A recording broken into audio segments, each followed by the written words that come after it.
Okay, I'm going to call the Personnel Administrative Affairs Committee to order. Today is August 4th, 2024. It is a Monday, and we are in the Aldermanic Chamber.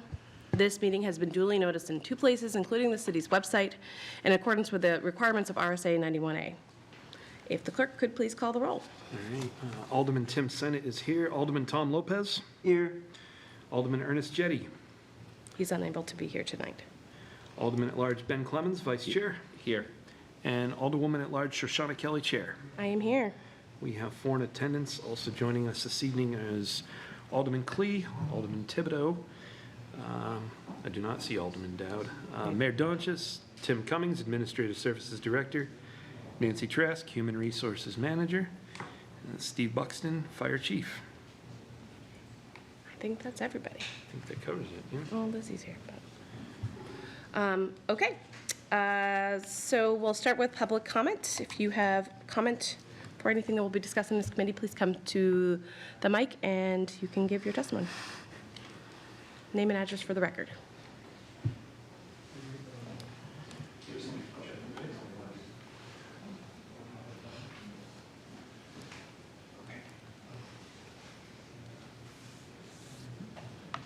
Good evening. My name is Paula Johnson. I live at 15 Westbourne Drive. I'm here to speak about O-25. I'm having a little hard time hearing you. 060. I'm a little tired tonight. It's okay. Well, Just want to make sure I can hear you fully. The reason I'm here is I understand you don't want political banners. You don't want political flags in here. We never had it. Everybody respected that. But when Mr. T-Boom, former alderman, came in here and he had a chart, he brought in a poster talking about the spending cap. I guess it was something like this, except in a bigger board, except mine's upside down. And this talks about the charter and related laws. And he was talking about this so everybody could understand, but I guess it was too high or whatever to block views. So you could have people with a poster like this, and you could move the mic over to here. You have to stay in front of the mic so it gets recorded for the record. Well, I get it, but you could move over to there, which wouldn't obstruct any views. So I just happened to be on watching my favorite Rumble programs, and this is Congress. Congress have people coming in and testifying, which we basically are when we're giving public comments, and they allow charts, diagrams. Why can't we, the citizens of Nashua? You're taking away our First Amendment rights.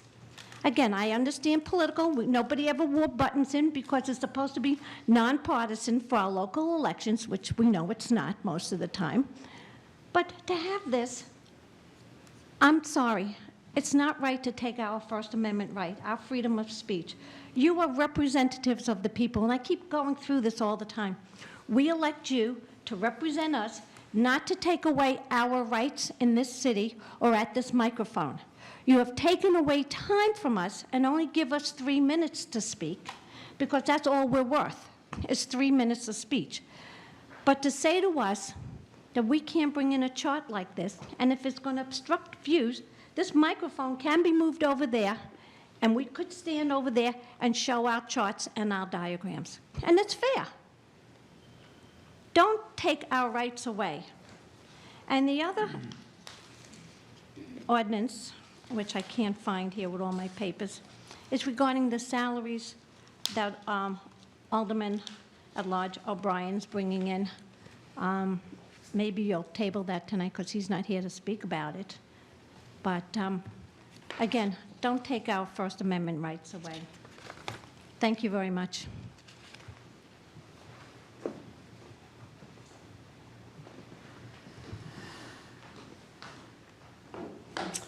Lori Ortolano, 41 Berkeley Street.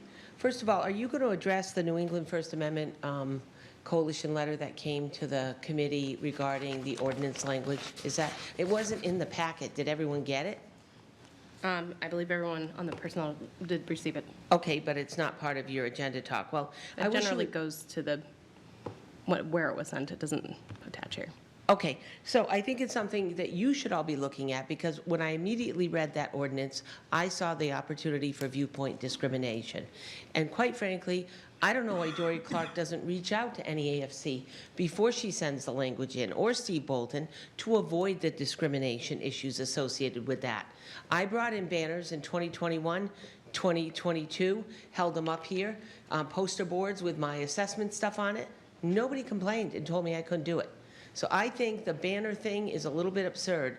I also think I saw Lori Wilshire tell a group that came in with 8.5 by 11 signs that said, held them here and said no masks, because they didn't want the mask ordinance. She told them all to put the signs down, no signs allowed. I knew that was unconstitutional. And I want to know, what is this board going to do when somebody sits in the audience with this sign? The board sucks. What are you going to do? Is that constitutional? You going to kick them out? You going to say it's okay? What's your sign policy going to do about that? It's not causing a danger. What if somebody gets a little deeper into it and pulls up a sign that says, Derek is an ass? Okay. That's Okay, enough. what are we going to do about that? We do have an ordinance against using those kinds of language Okay, so specifically. I think just you're keep wrong it- about that. What if, okay, because this is constitutional, if they're not speaking it and they're sitting there holding it, what are you going to do? Are you going to kick them out on that? You just kind of indicated you would. What if it's this sign? I won't read it for you because it upsets Ms. you. Ortolano, What are you going to do? we have an ordinance that says that we are not allowed to use crude or vulgar language, and what you're holding up is vulgar.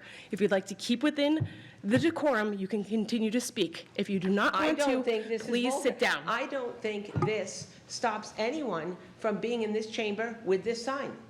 You know why?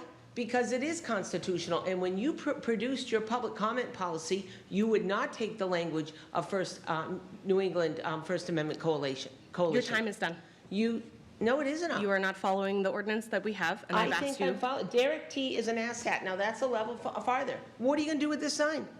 Is it constitutional or not? You're saying it's not. I'm saying that we have rules of decorum that have been approved by And this am I board. violating those rules? And vulgar language is not allowed. Okay. You are done. Thank you. I think you should really, I still had time, and you took that away. Anyone else like to speak? Okay, moving on. Communications. All right. Communication has been received from Tim Cummings, Director of Administrative Services, Nancy Trask, Human Resources Manager, and Lizzie Govea, Senior Human Resources Specialist, regarding requests for legislation for implementation of unaffiliated salary and compensation schedule for fiscal year 2027. If there's no objection, I will accept it and place it on file. I have a question, Madam Chair. Mm-hmm. Is, we did receive a very late communication That's this the next afternoon. two. That's the next two. Okay, Yeah, so yep. that is not referring to this one. Correct. Okay, thank you. So moving on, if there is no objection, we did receive two communications that were received after the agenda was prepared. So we could suspend the rules to accept those. Do you want to at least read them? Yeah, sure. Communication has been received from Bobby Bagley, Director of Public Health and Community Services, regarding the Board of Health's recommendation relative to O-25051, prohibiting the sale of kratom. And from Nancy Trask, Human Resources Manager, and Lizzie Govea, Senior Human Resources Specialist, regarding proposed ordinance O-25058 recommendation. If there's no objection, I can accept those and place them on file. I have a concern, Madam Chair. Alderman Senate. And this, I'm only speaking to myself personally. This second communication, I did get into my email right before the meeting tonight and see that it was received around 4:41. That's about 10 minutes after I leave work. I haven't had a chance to review this yet. So I guess in regard to that, I do have concerns accepting this communication, having not had the opportunity to review it prior to this meeting. What does the rest of the board feel?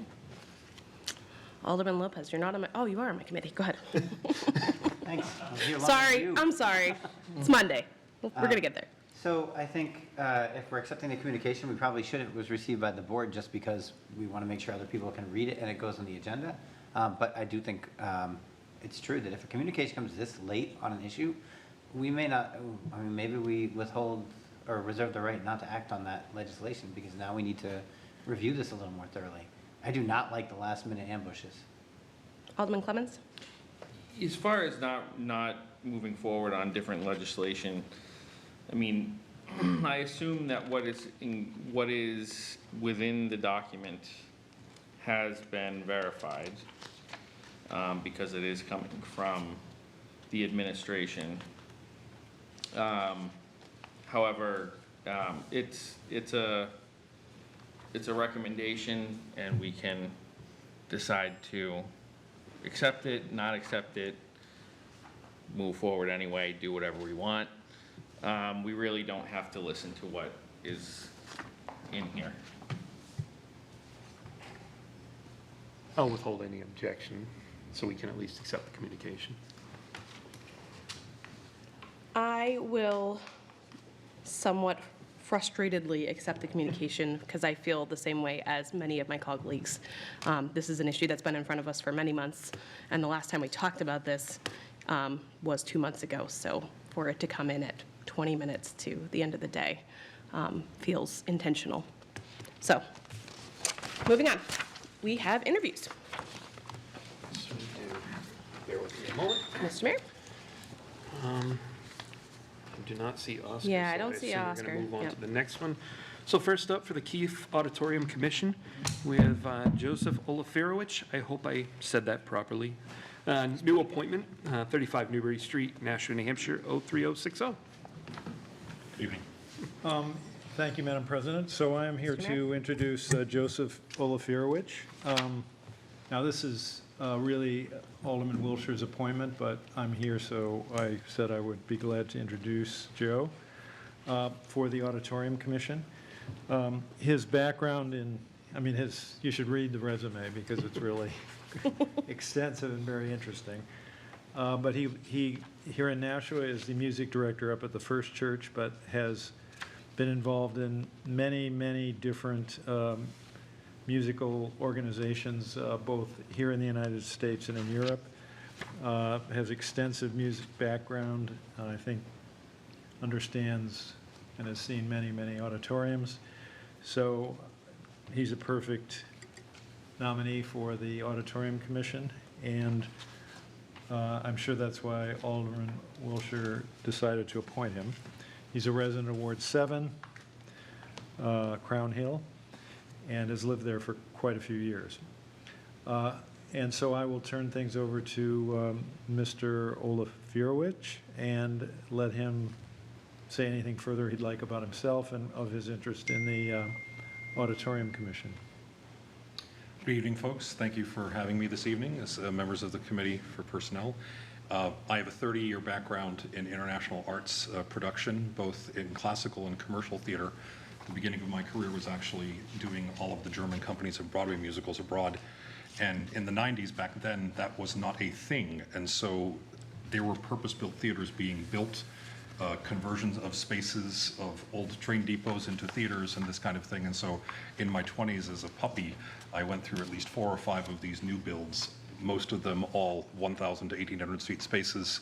And my final one with Disney was with the initial stage production of The Hunchback of Notre Dame in Berlin, Germany, where Renzo Piano designed the new massive theater on Potsdamer Platz. And I was actually commissioned in that production to design its orchestra pit. So there's a lot of the things. I also have a background in theatrical lighting design, those kind of things. So not only on a production level in the arts that I'm primarily on the podium conducting productions or orchestras, but also on a technical level and just kind of on building and plans and that kind of thing. And so it seems like a natural fit. As a former acting principal keyboard of Symphony New Hampshire, formerly Nashua Symphony, I've played in the Keefe quite often, very fond of the space, that kind of thing. Here, I've been 18 years as a Nashua resident at the church and also as the artistic director of the First Music Concert Series, which is also under the church's umbrella. So I think and also living in Crown Hill, it's really just a hop of a couple of streets over to the Elm Street property, looking at that. And so I'm very invested in seeing if we can preserve it, seeing if it's viable to do so. Have already attended the first meeting of the gathering that was a few weeks ago, even though I could not yet vote officially, but there's a good overview, and it's a very good team that's been put together, so I hope you'll be interested in having me as part of that. Great. And so with that, Yeah. you can see how well qualified the nominee is, and please proceed with any questions or comments you have. Open up to questions from the board. Alderman Clemmons, then Alderman Lopez. Thank you very much. So thank you very much for coming forward and wanting to accept this position. Obviously, the Keefe is a very important community asset. My question to you, the only question I have to you is what is your take on the current state of the Keefe Auditorium, and what do you think is necessary to Just get a it small one. up to where it needs to be? It's a bit, I'll admit that's a bit of a loaded question. It is. As Mayor Donchis as well knows that I wrote a very strong op-ed before the pandemic regarding the design of the PAC downtown, kind of Play-Doh-ing for the Keefe to become that particular building. So I think there is a challenge now that did not exist then, in that because the school has been decommissioned, that you have a major infrastructure issue with the building in terms of getting its utilities and all of its updates done. And it's the kind of thing where the tolerance for that kind of budgeting, just to get the building functioning as a theater as is, I do not believe will be a wise investment for the city. You really need to think about the long term. What is going to be the 40, 50-year use of the space? And that's going to take a lot of additional design and additional things that are kind of there that are going to be possibly uncomfortable conversations, and looking at budgets and looking at planning. So I think that there's the bones are amazing.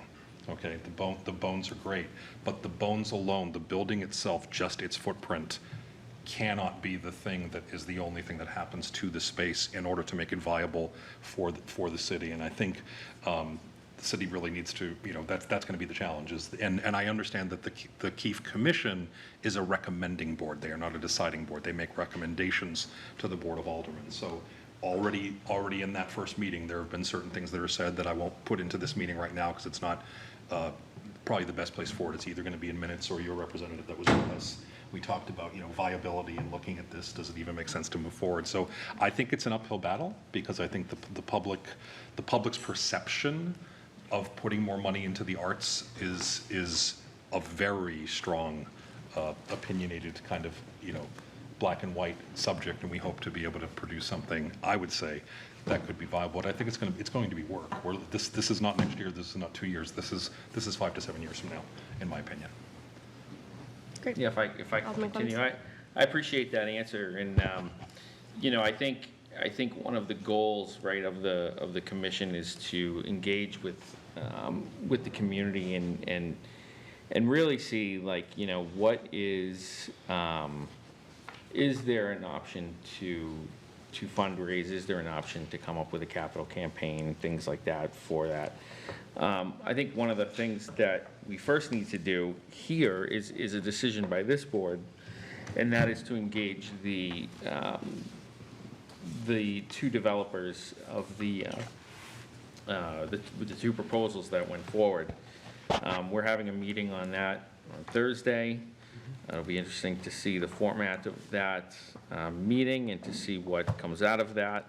I'm optimistic that there is the ability for this board to put its suggestions forward and hopefully have some of those architects go back to the drawing board. Because to your point about the utilities being separated out, if the building could be redesigned to include some of the utilities to be shared between the two, the newly renovated area and the Keefe, then I think we're talking a significant amount of savings that could be borne onto the project, where you could then, if you could have a successful capital campaign, you could then have that money go towards other things, which is making that a more viable space. So I think there's some stuff that still needs to be done here on our end.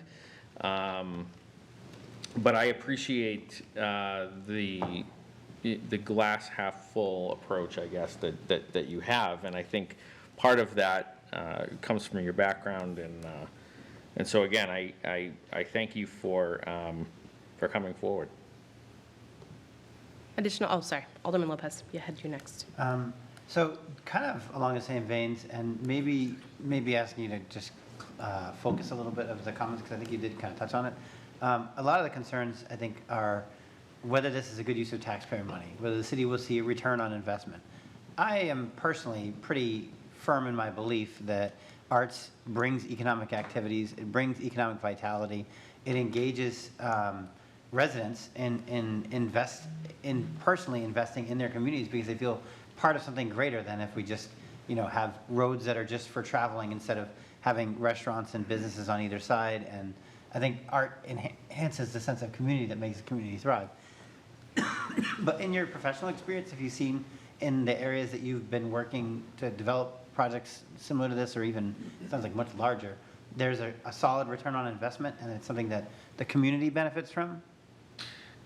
I've worked in an industry abroad. The commercial theaters were exclusively private, subsidized also by cities because they had interest in this.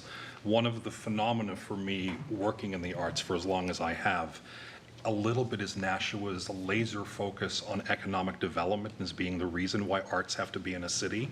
And that's something completely foreign to my world. The world that I work in when I'm in the public orchestra sector in Germany, for instance, 90% of the cost of production is state money. Only the tickets only pay for 10% of anything. And that's a vastly different model. Because, for instance, I was thinking about this today, whether this question would come up. This would be equating the reason for Greeley Park existing in order for it be to an economic driver. Greeley Park exists because people need public space. The arts exist, in my opinion, because people need that facet of their life to have an enhancement and an enrichment. And so the investment in that, arts are not always an economic return. And I think there has to be a balance found in that. And this is going to be this is a big ticket item for the city to preserve this building and to expand it into modern production use. I actually think that there needs to be very ardent conversations and looks at these things. I think it's fascinating about the utility share. That's something that's interesting. But as you said, Alderman, about taking the costs and then putting them into the infrastructure needs that are lobby, backstage space, rehearsal rooms, dressing rooms, all these other things that are there. So I think there is a jewel. I go back to the days of the Collins Center in Andover. That was a single donor to Andover High School that back in the day did Broadway bus and truck tours. Okay, we're not there yet in any auditorium in Nashua. We could be there with that space in smaller touring companies in the future if the right things were done. Then you're talking about your economic driving. But just to have another performance space that houses our current organizations is not enough to spend that much taxpayer money. And I think one of the challenges Nashua will have, because I have it as a smaller producer in town, New Hampshire is constantly 49th or 50th in the country with philanthropic giving. And that's a big challenge in terms of raising any money for any of these things. So I think this is a longer term project. I think people's identity with the history of the New Deal building that Elm Street is, with the Keefe being the largest theatrical auditorium, traditional one in the state. And we're not talking about the SNU Center and those kinds of things. So I know I'm rambling a little bit about this, but I think in my world, things are not produced necessarily because they bring in the money and the economic drive. There is that reciprocity that happens as a part of that, but that is second or third in line. And so I think the arts, if we want that profile for the city to have yet another jewel that is preserved and expanded into much greater use than what we already know, move forward with the Keefe. But that is going to take education, and that is going to take willpower and a lot of rolling up the sleeves and moving forward and being tenacious about it, because I think the cost is going to be a factor, in this type of thing. And so whether that brings in that region, I've heard about the plans that they're thinking about. There are some beautiful things for that property that they have in mind, but One of the things that also, in my opinion, also needs to be looked at is what happens to either developer if the Keefe doesn't move forward. Because it's saying that the city wants to preserve it, but if that priority is not set there, and I'll reserve comment on specifically on that, because there were things said in our first meeting that I don't think are good for this meeting to necessarily go in the nomination process. But I think the economic factor, it fascinated me when I served on the Arts Commission for a little bit, that the Arts and Culture Plan, everything is from the economic, and I kept going, well, what about it just needing to exist because it has to? And that's part of the thing. I think the Keefe needs to exist for Nashua, because if we lose it, we lose it. There's not going to be another 1,400-seat house built in the city at any time that I can foresee, unless the magic donor goes, hey, build a new theater, build a new opera house that has a pit, and you can do symphonic and ballet and do all this other stuff. But I think the Keefe has such amazing potential also for the historic space that it is. And as mentioned, I think the school having to be repurposed put a challenge into this, because I think it would be a different conversation if it was still an active building, because the renovation of the space would be much less if the utilities were being kept from their original source. So I don't know if that answers the question or is way too broad, but those are my extrovert stream of consciousness thoughts. Alderman Lopez, follow up? Yeah, just to respond, I appreciate the passion because I share it, and I do understand the existential value of having the arts in Nashua, and particularly the role that the Keefe, as a historical amenity for that, has performed. As I see it, though, I think the economic need is going to have to be part of the conversation, because we're not going to get anything out of the state. This is not a friendly state to arts right now, and we are also heavily self-regulating in terms of how we're bonding, or trying to. Things keep coming up. It's a big city, and we're trying to watch our bonding levels and our large-scale investments and all that kind of stuff.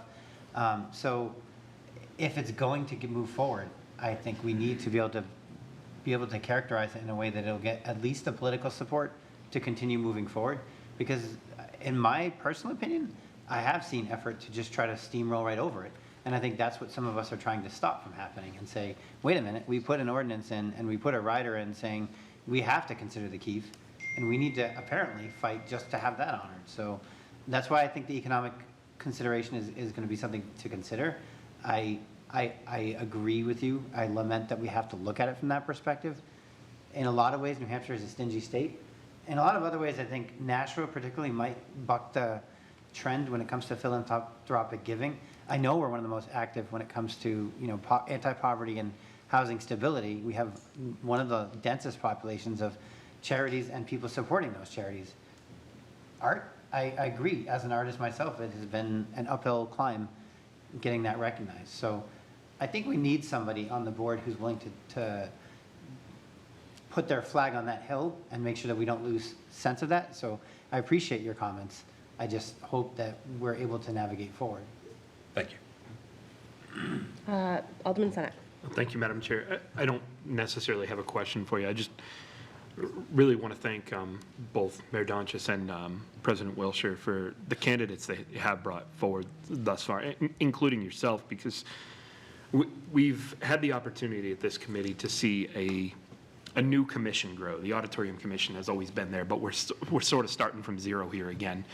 And what we've seen is a variety of backgrounds and a variety of knowledge, and you as well are bringing that to the table here with, as we talked about before the meeting, your incredibly fun to read resume. I don't know how you've accomplished so much in such a relatively short period of time, but it was very fun to read as somebody who very much enjoys the stage and musical arts. And I appreciate your passion. I appreciate statements that you bring to the table here where you feel as though we need to preserve the Keefe. And you said something that really stuck out to me, whereas, if it goes away, it's gone. I had said something to the effect when we first considered the ordinance directing our developers to save it is, if we don't pass this tonight, we'll get another opportunity to kill the Keefe, but we may not get another opportunity to save it. But I also appreciate that you're bringing that with a pragmatic recognition that this is not going to be easy. It's going to cost money, and it's going to take a willingness to invest. And You would also mention the word education, which I think is going to be one of the real uphill battles, is getting all the stakeholders, and the stakeholders includes the entirety of the city of Nashua, on board with this, and recognizing what's at stake, what we have to lose, and what we have to gain. So I'm going to leave my comments there. Thank you very much for your willingness to serve on this commission. I know you had just resigned another commission recently, so I'm really glad to see you right back in the fire again. Any additional questions or remarks? Oh, Alderman Clee. Thank you, Madam President. I want to echo all my colleagues' words, especially the last speaker. I agree. Joe, I've been on opposite sides of the conversation with you many a time, but I respect everything you have to say, and you're honest, forthright. I think you're, just like all the others that have been picked for it, I think you're going to be an excellent person on that. I think that you shoot from the hip and you don't mince words. There's no doubt about that, and that's a good thing, because sometimes we have to hear what we don't want to hear. And I do appreciate, and I appreciate all the conversations you've had. Extraordinarily, this background is incredible. I had no idea until I read this. I knew that you were well-versed in many things, but not to this extent. So thank you for stepping up, and to those that will be voting, I think you're voting in positive for this particular person is an excellent step forward. Thank you. Any additional? We'll be taking up your nomination in just a bit. Thank you. Thank you. All right. All right, Madam Chair, we now have the Mine Falls Advisory Committee, and we have Walter Davis and Kimberly Grillick. I'm going to have him read it into the record while they Pardon? come up. Go ahead. I want him to read it into the record with their Oh, addresses. sorry. That's all good. So next up for Mine Falls Park Advisory Committee, we have Walter Davis, new appointment with a term to expire July 22, 2028, Q1 Snow Circle, Nashua, New Hampshire. And Kim Grillick, new appointment, term to expire July 22nd, 2028, 7 Denver Drive, Nashua, New Hampshire. Mr. Mayor, please proceed. Thank you, Madam Chair. So you've heard the nominees, Mr. Davis and Ms. Grillick. We always are needing people on the Mine Fall Advisory Committee. They, of course, help to advise Public Works and everybody regarding the direction that the city should take regarding this very significant park. But also, they help to organize and participate in the cleanup days and all of the other activities that the advisory committee organizes in the park. Both Mr. Davis and Ms. Grillick have participated in those in the past. Both are very interested, obviously, in the park. Mr. Davis is retired from, I think, Raytheon, right? Yeah, actually. So he's got a little time, so we appreciate his interest. And Ms. Grillick works for the state of New Hampshire and just has a very keen interest in the outdoors and in this park in particular. So I have introduced them both together, which I hope is okay. But I will turn to Mr. Davis and Ms. Grillick to, first Mr. Davis, to say a little bit about yourself and why you would like to be on the Mine Falls Advisory Committee. Hey, hello, everyone. I've been in Nashua about 23 years. I live down at in Ward 8 on the Villa condominiums, and I used the park quite a bit, a lot. Also, I prefer the nickname. My nickname Ben is what most people refer to me by, which is fine. I mean, either one is fine. My history with the park is I started coming here when in the late 90s, actually. There was a girl I was dating down here, and she was a runner. And she and I went out on the trails. I think we also did some biking, if I remember. In fact, I think we biked the Red Trail, which I would not, I think that should not be, that should be not allowed. And, but I don't think there's any rules posted about that, but, okay, so we did that. And then, you know, shortly thereafter, I moved to Nashua, and I live with my my girlfriend Denise, and okay, to get my history with the park is I love skiing, biking, and trail running. I have a few notes here. Biking and trail running, and I come here a lot.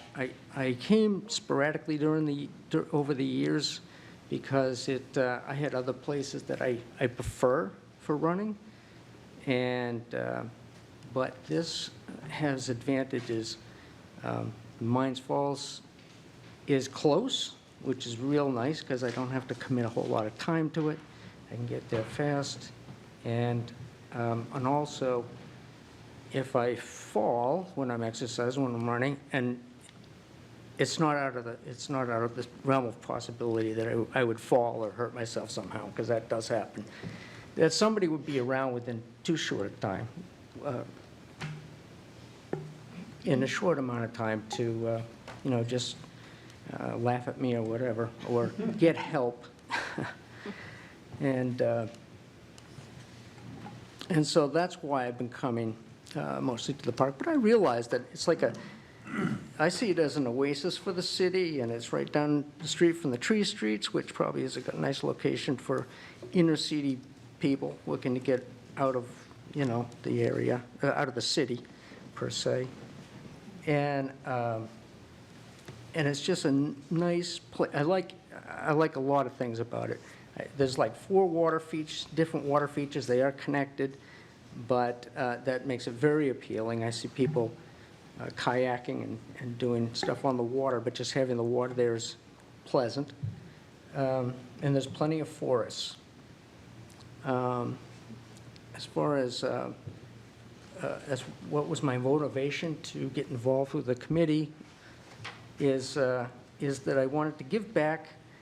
And I've done trail days quite a bit over the years. It's not like I've been doing these more and more frequently lately, obviously, but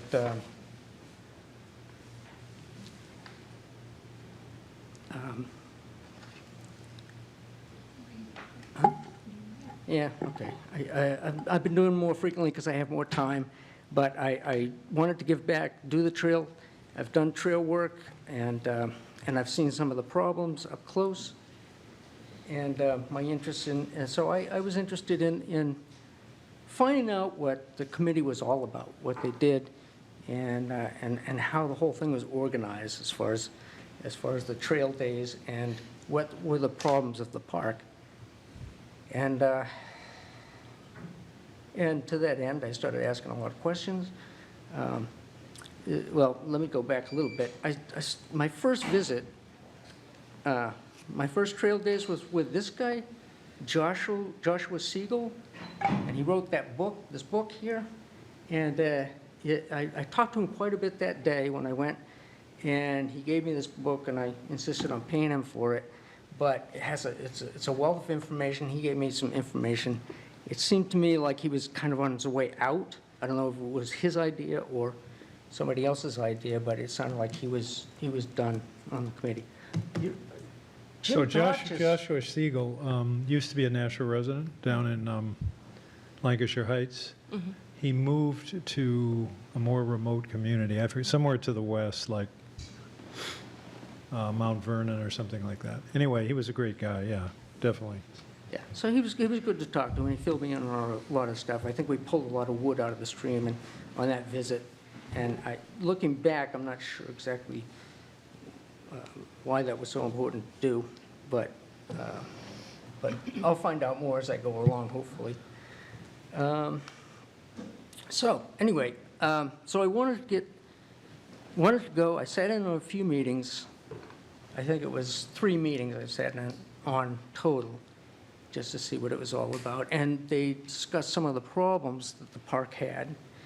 And the first thing I did after hearing about these things was I headed out to those places that they had mentioned, those parts of the park, which was on the east side of near the mill, closest to the mill yard. And I don't go to that part of the park very often at all because I don't really like the straight, flat, hard surface of those trails to run on. I do trail running mostly. So I went down there and I started at the 7th Street Bridge, which I guess has to have new decking put on, and I understand that the new decking can't exceed the weight of the decking that's there now. So I went down and I took some pictures and some rough measurements and just got a feel for what that's all about. And also at the same location was, there's some silt that has come in from the culvert, and it's impeding the flow of the water, I think, down there. And I guess that's a problem. And also, they were talking about the flow through the canal is a problem. So I wanted to assess that for myself. So I went down and to me, it looked like there was no water running at all. It looked like it was stagnant. But I went down farther, past the Gate City fence, and to where it empties out into the culvert, catch basin, and there is flow through there. So these are all things I wanted to check out for myself. Plus, of course, Dave's pet peeve, which was Dave Silva, which was the encampments. I know he really had a problem with that, and I know that's probably a big problem for the town.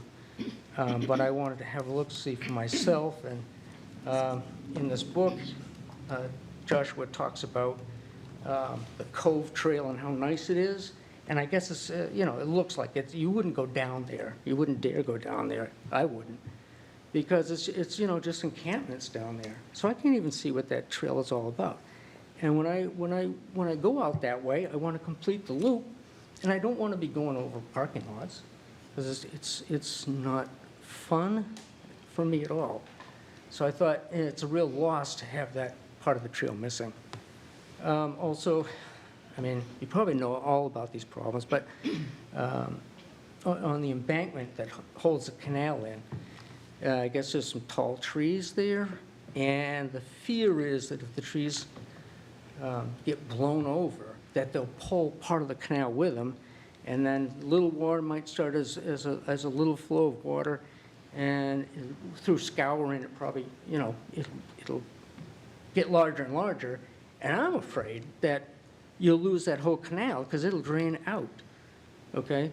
The mill pond will also drain some, but the canal might be more or less empty.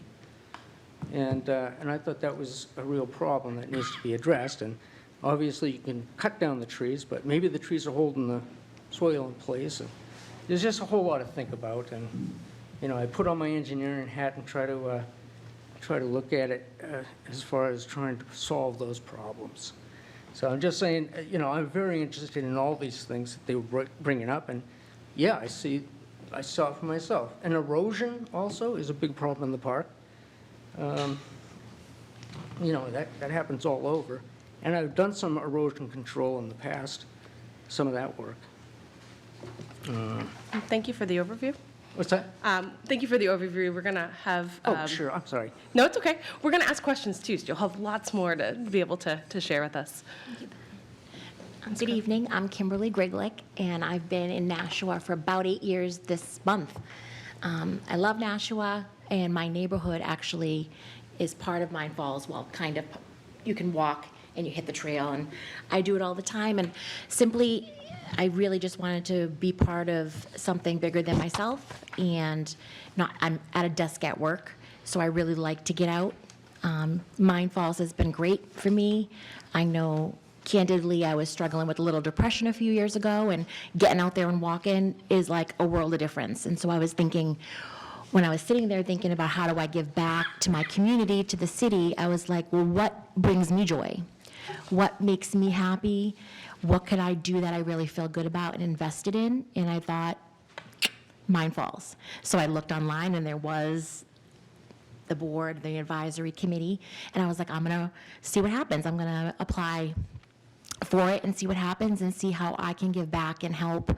I have a little boy, he just turned 6 on Saturday, and he's a trash picker, he's obsessed with trash, so we often go with, he really is, so we do my whole neighborhood at Nashua North, and it made me think like, wow, in a little way I can give back, and maybe I'm going to be going back to Simmons University to get another master's for my clinical social work.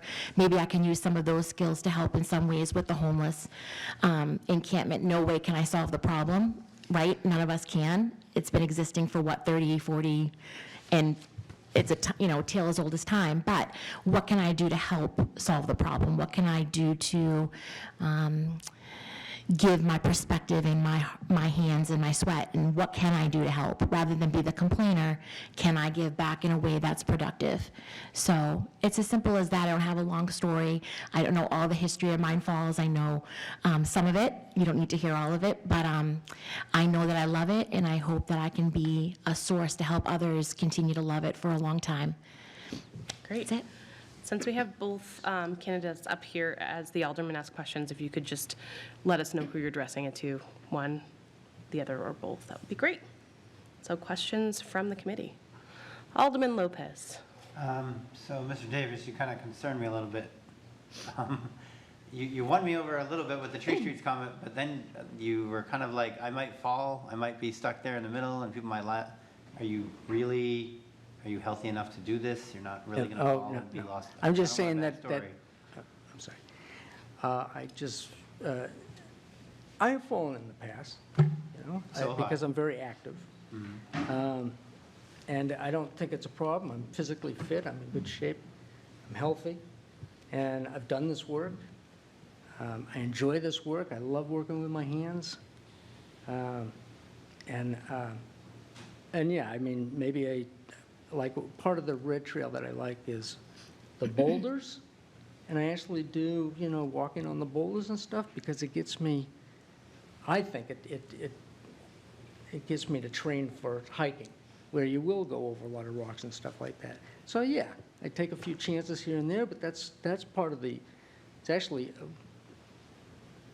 really fun. I mean, a fun part of the runs through there. Alderman Lopez, do you have a follow-up? That was my question, really. I mean, I've taken definitely my fair share of dives, tripping over stuff, running through races and all that, but don't think I'd be doing my job as a human if I didn't acknowledge. And I was like, as long as you're sure you're okay, then it's fine, but Oh, yeah. I was a little worried. And then I appreciated, Ms. Grassett, your comments too as well. I know particularly the homeless encampments are not preferred by anybody, including them. And it is a very difficult problem to solve because it's not always the same people. It's new people coming in, and the city is working very hard to address those needs. So I think you're right that all we can do is focus on the people we can help when we can help them and do our best. Yes. Alderman Clemmons? Thank you. I don't have any questions per se. I think you both are bringing different strengths to the committee, and so I appreciate that. I appreciate everything you've had to say, and I will support your nominations. So thank you. Thank you. Thank you. All set? Okay, we'll be taking up your nomination. Oh, Alderman Deb.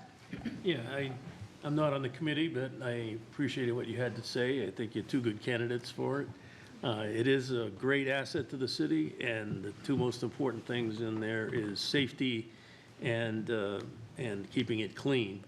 I have an interest in it because my grandkids are on track, and both of them run in Mines Falls with other kids, and we want to keep it safe. All right, thank you so much. Is Amanda here? I'm just going to the next one. Go ahead. I don't know if she's here.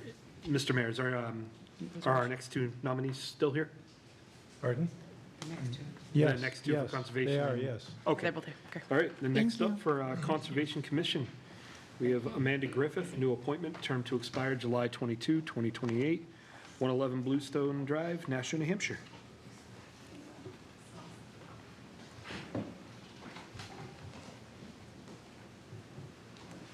All right, take it away, Mr. Mayor.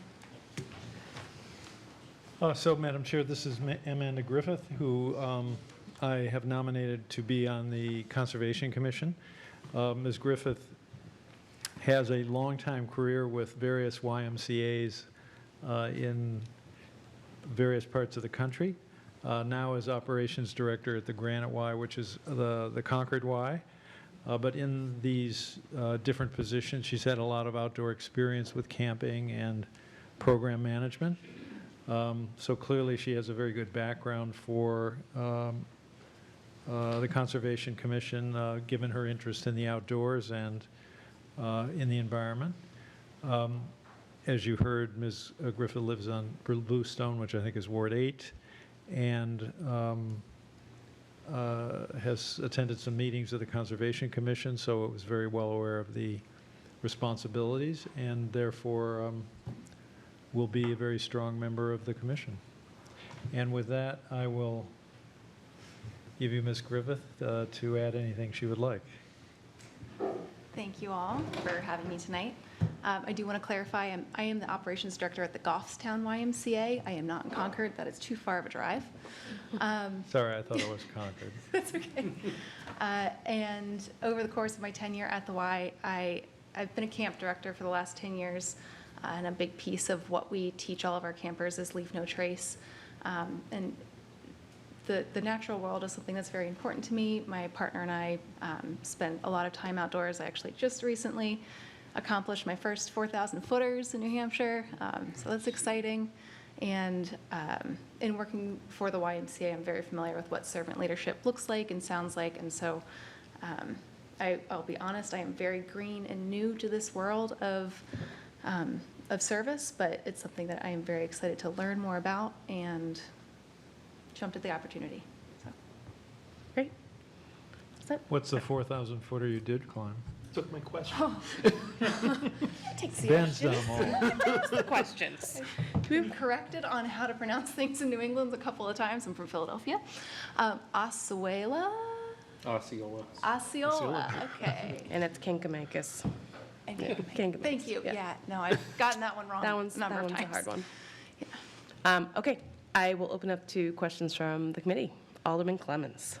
So I've done all 48 New Hampshire 4,000 footers plus the other, well, 12, at the time there was 12, now there's 14 other ones in New England. But it's definitely a challenge, and but it's well worth it.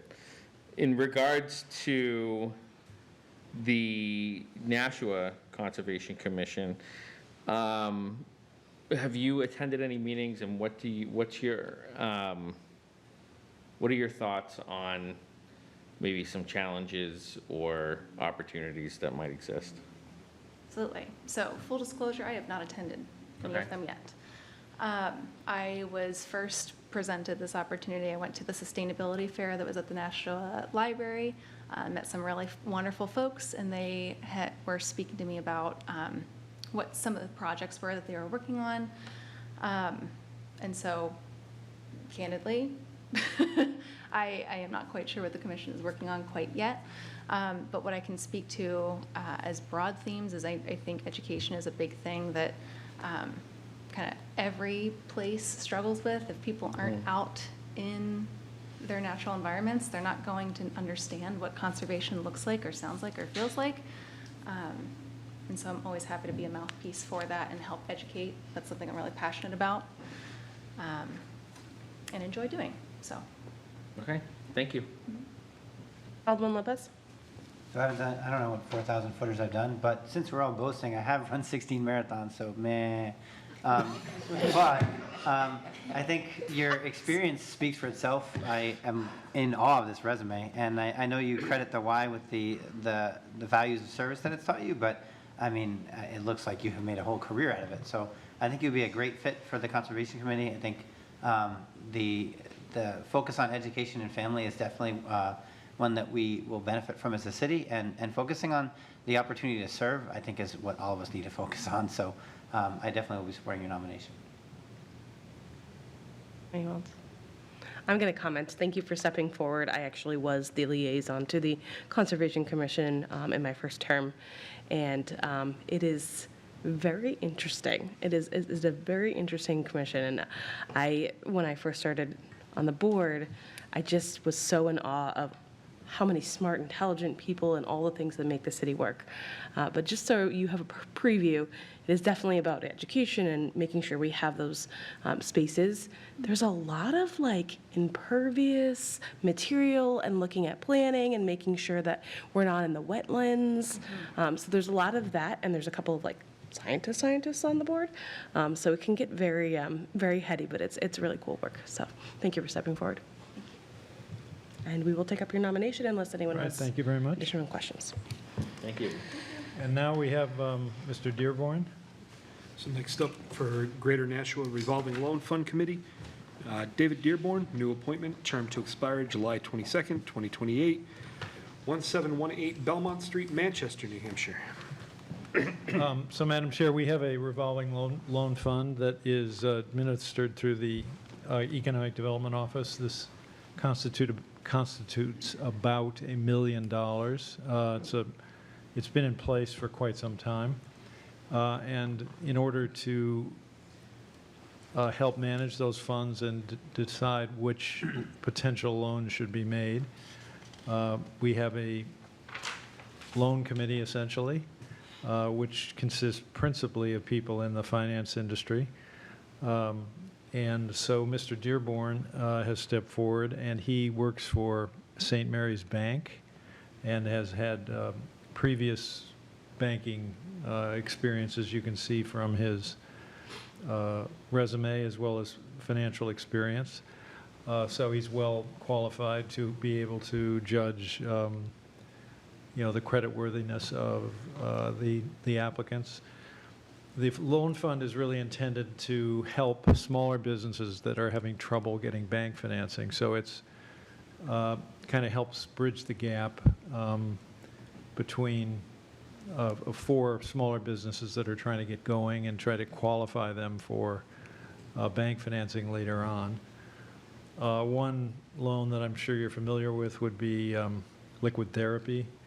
They borrowed the money to pay for their equipment in the brewery that's in the Central Fire Station, have since paid that back.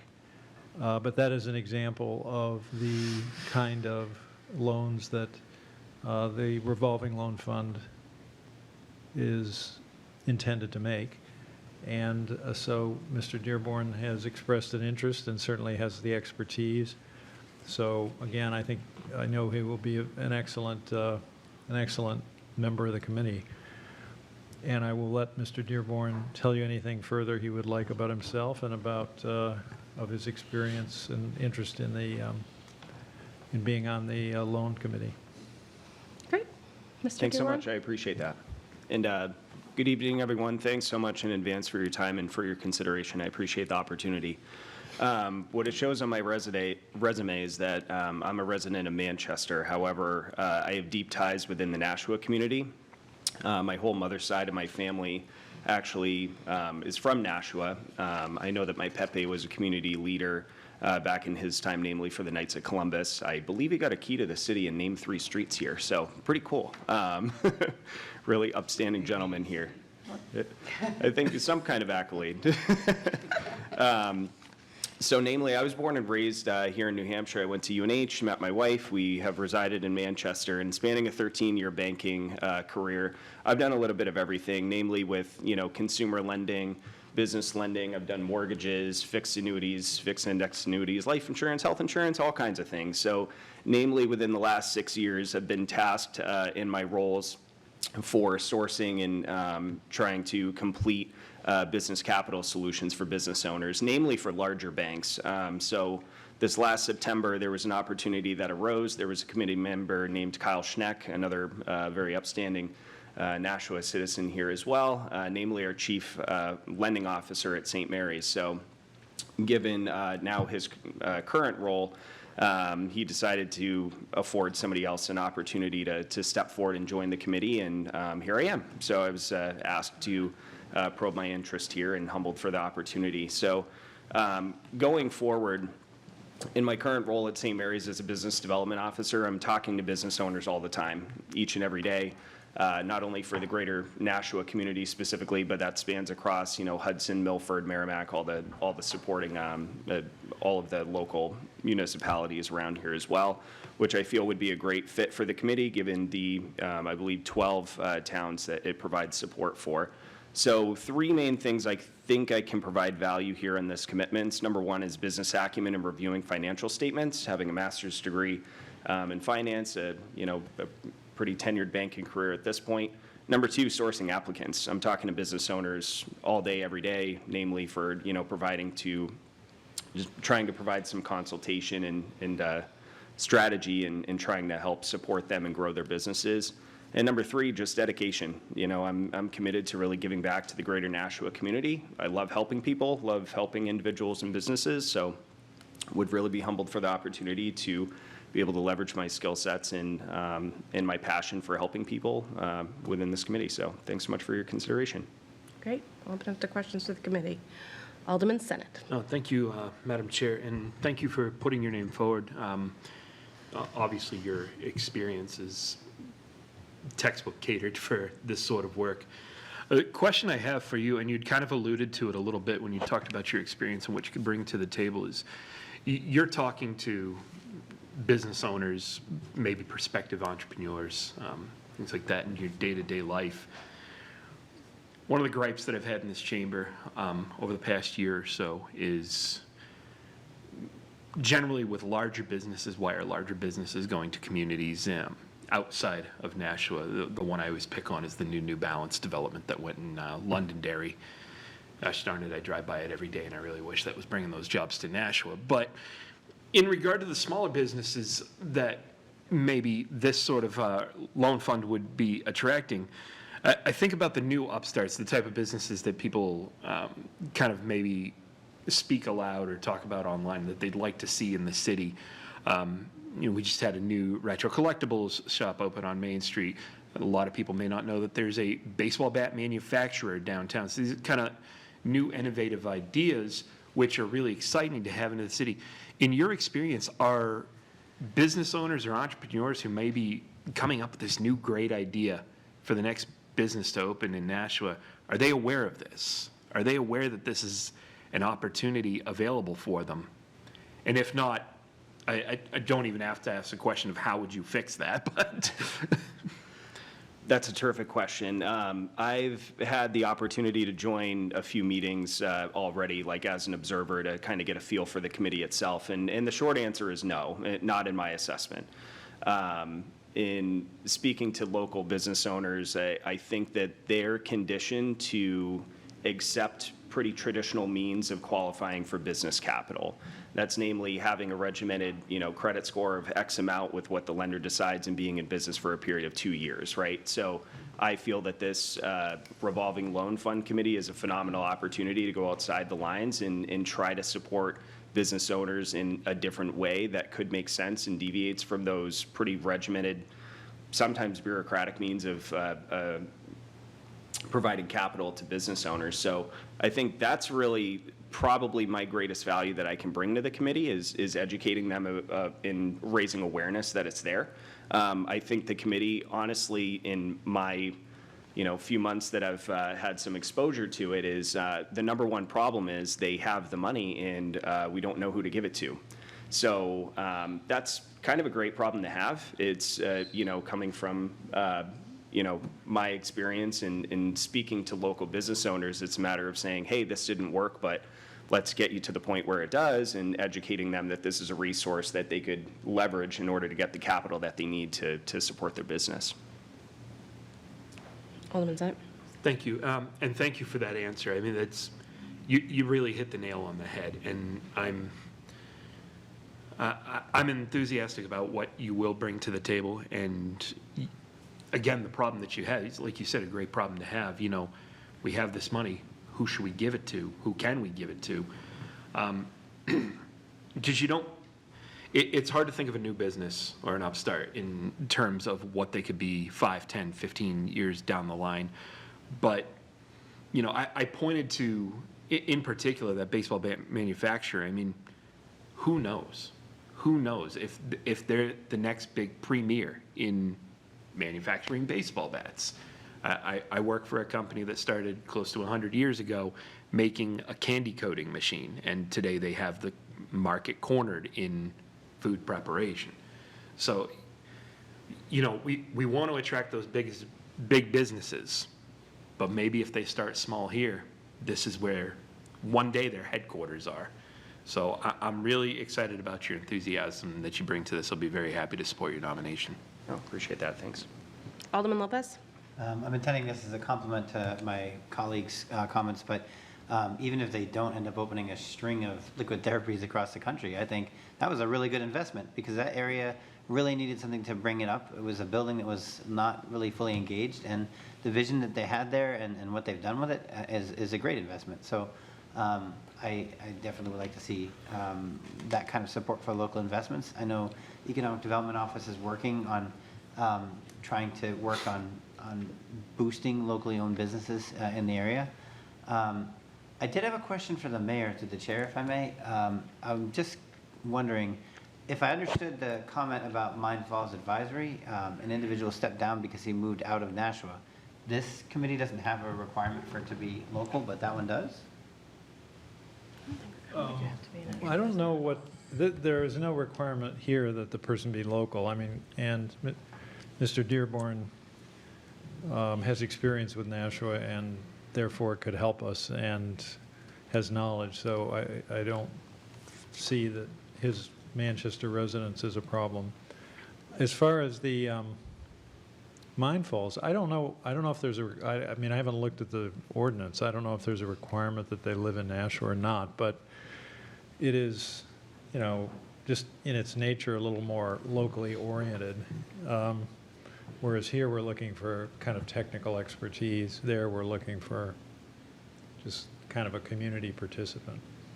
Okay, that makes sense. I just wasn't sure I was understanding that correctly. I don't know But why. I'm not sure whether there is my guess is there is not a requirement. I think there's a Merrimack resident on there.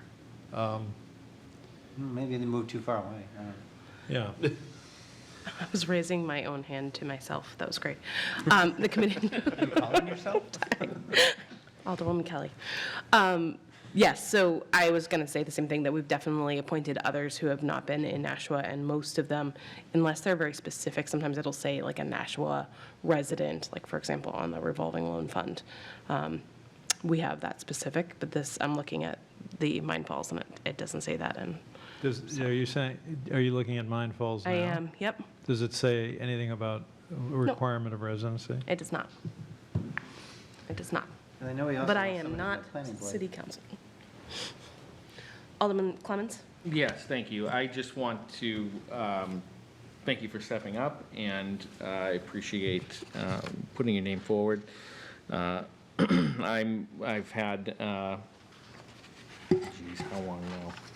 At least 15 years in the credit union world as well. I work at MIT Federal Credit Union, so.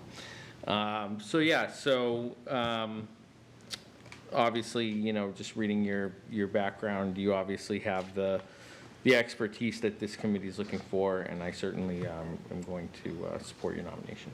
So, Thanks so much. Anything else? All right. Thank you so much for stepping forward. We'll be taking up your nomination in moments. Thanks for your time. Thank you, Madam Chair. Thank you, Mr. Mayor. All right, application to license hawkers, peddlers, itinerant vendors license. There are none. Appointments by the mayor. I'd like to make a motion to recommend the following new appointment to the Keefe Auditorium, Joe Olaferowicz. To recommend the new appointments to the Mine Falls Park Advisory Committee, Walter Davis and Kimberly Griglick, both with terms to expire July 22nd, 2028. To recommend the following reappointment of Philip Sconsis with a term to expire December 1st, 2027 to the Downtown Improvement Committee. To recommend the following new appointment to the Greater Nashua Revolving Loan Fund Committee, David Dearborn, with a term to expire July 22nd, 2028. And to recommend the following new appointment to the Conservation Commission, Amanda Griffith, with a term to expire July 22nd, 2028. You've heard the motion. Is there any discussion on that motion? All those in favor say aye. Aye. Any opposed? That motion carries. Unfinished business. In front of us, We have R25-121 amended, proposing an amendment to the city charter relative to establishing a limitation on annual budgets.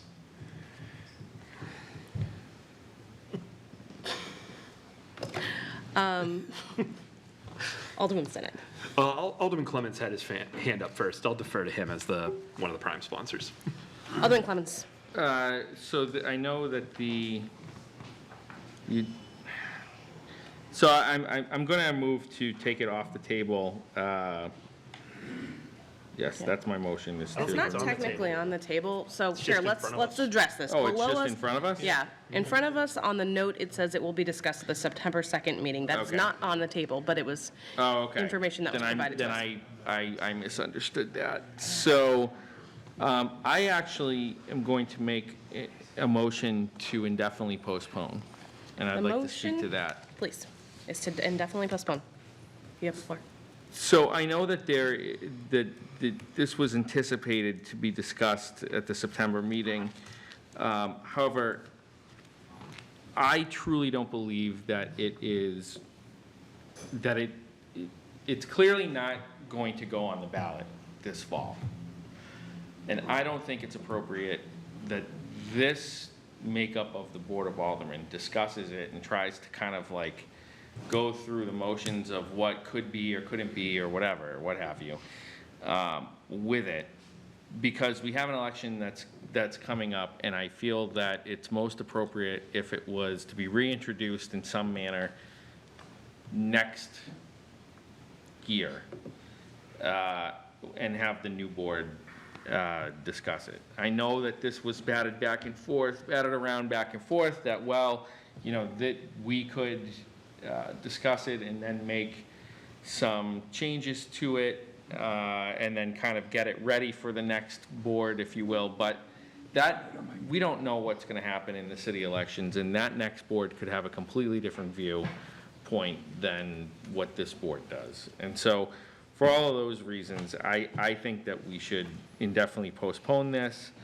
and let the next Board of Aldermen, in whatever contingency it may be made up of, in January, if they feel necessary that this is something they want to do, one of the members of that board can bring it up and can discuss it.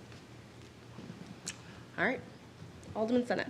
Thank you, Madam Chair. I'm going to very disappointedly agree with my colleague at large with the motion to indefinitely postpone. I voted to send it back here to discuss and workshop with the anticipation that we would be doing that tonight, but unfortunately we're not. And, you know, we can't change people's schedules, and that's fine. But, I mean, the simple reality of this is we were told at the special meeting, when this was still a possibility, that it had to be back to the city after going through all the motions, public hearings, and vetting by the state by September 6th. If we take it up at September 2nd, that's simply not going to happen. So at this point, I agree with Alderman Clemens that this is better left to whatever composition of the board becomes seated in January of 2026. And hopefully more in-depth work can be done at that time. Thank you. Any additional conversation? Alderman Lopez, then Alderman O'Brien. I am going to die on the hill, and I know it.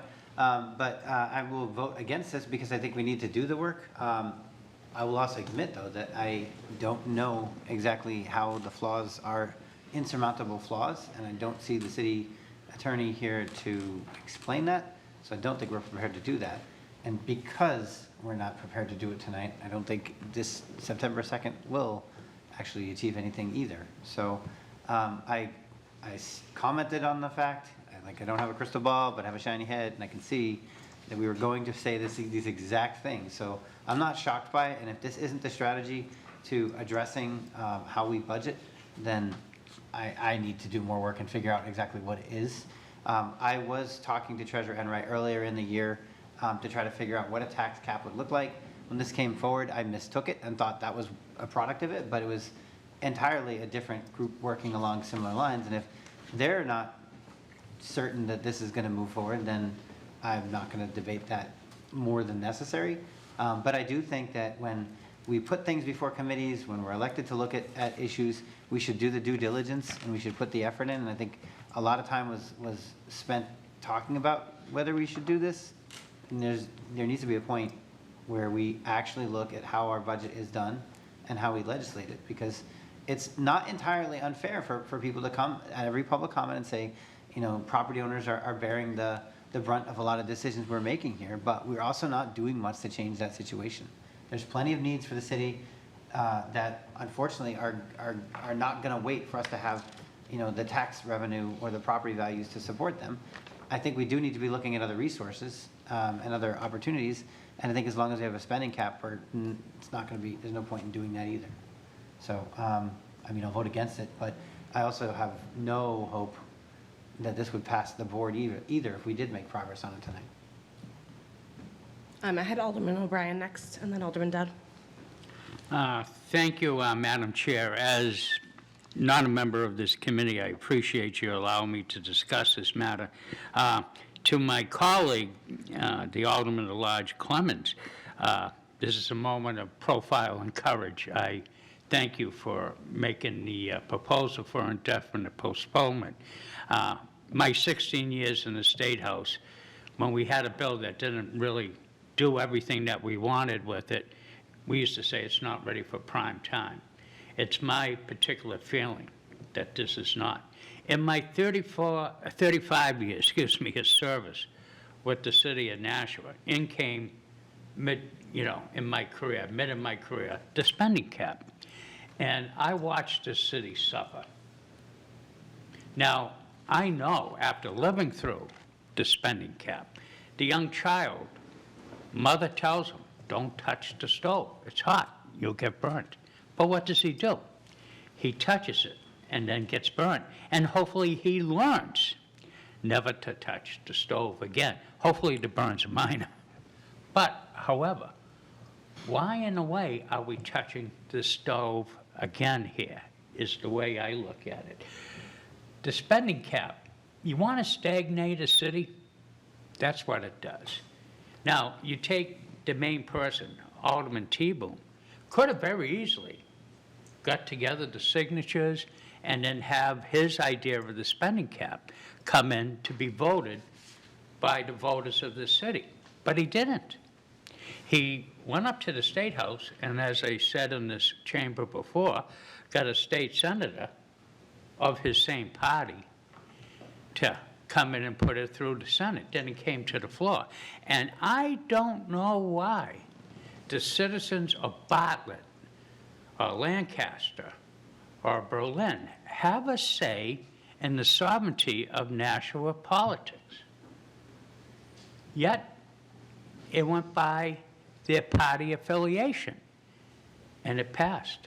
I'm proud to say all 28 delegates from the city of Nashua, and I think Alderman Clee, you were there when that came up. We were in an auditorium because of COVID, kind of unique. But however, we couldn't stop it, and here it is again. I don't know. I question Alderman T-Boom's real ethics on this spending cap. I lived it. He laughed when I says, oh, you run out of toilet paper. Well, what happens when you run out of your budget towards the end of the year? You can't buy equipment, you're watching the overtime, you got this. A lot of things come into play for the self-imposed cap. I cannot help. I understand the hurt and the pain and everything else with our citizens. But I can't help it that their houses and their real estate investments has brought them up to this level. That isn't us or our fault here in this chamber, that a house that they bought for probably $50,000 at one time is now worth $400,000. Yet you have to set the tax rate. Maybe there's a better way to look at this. Maybe we don't have to charge on the tax rate the full value of the property. We could look at something else. And so I compliment my colleague, Alderman Clemmons, for withdrawing it, so other proposals can't come up. I really don't like the supermajority. I don't know why. We vote everything else mostly with the regular majority, but you see the unfairness of a supermajority.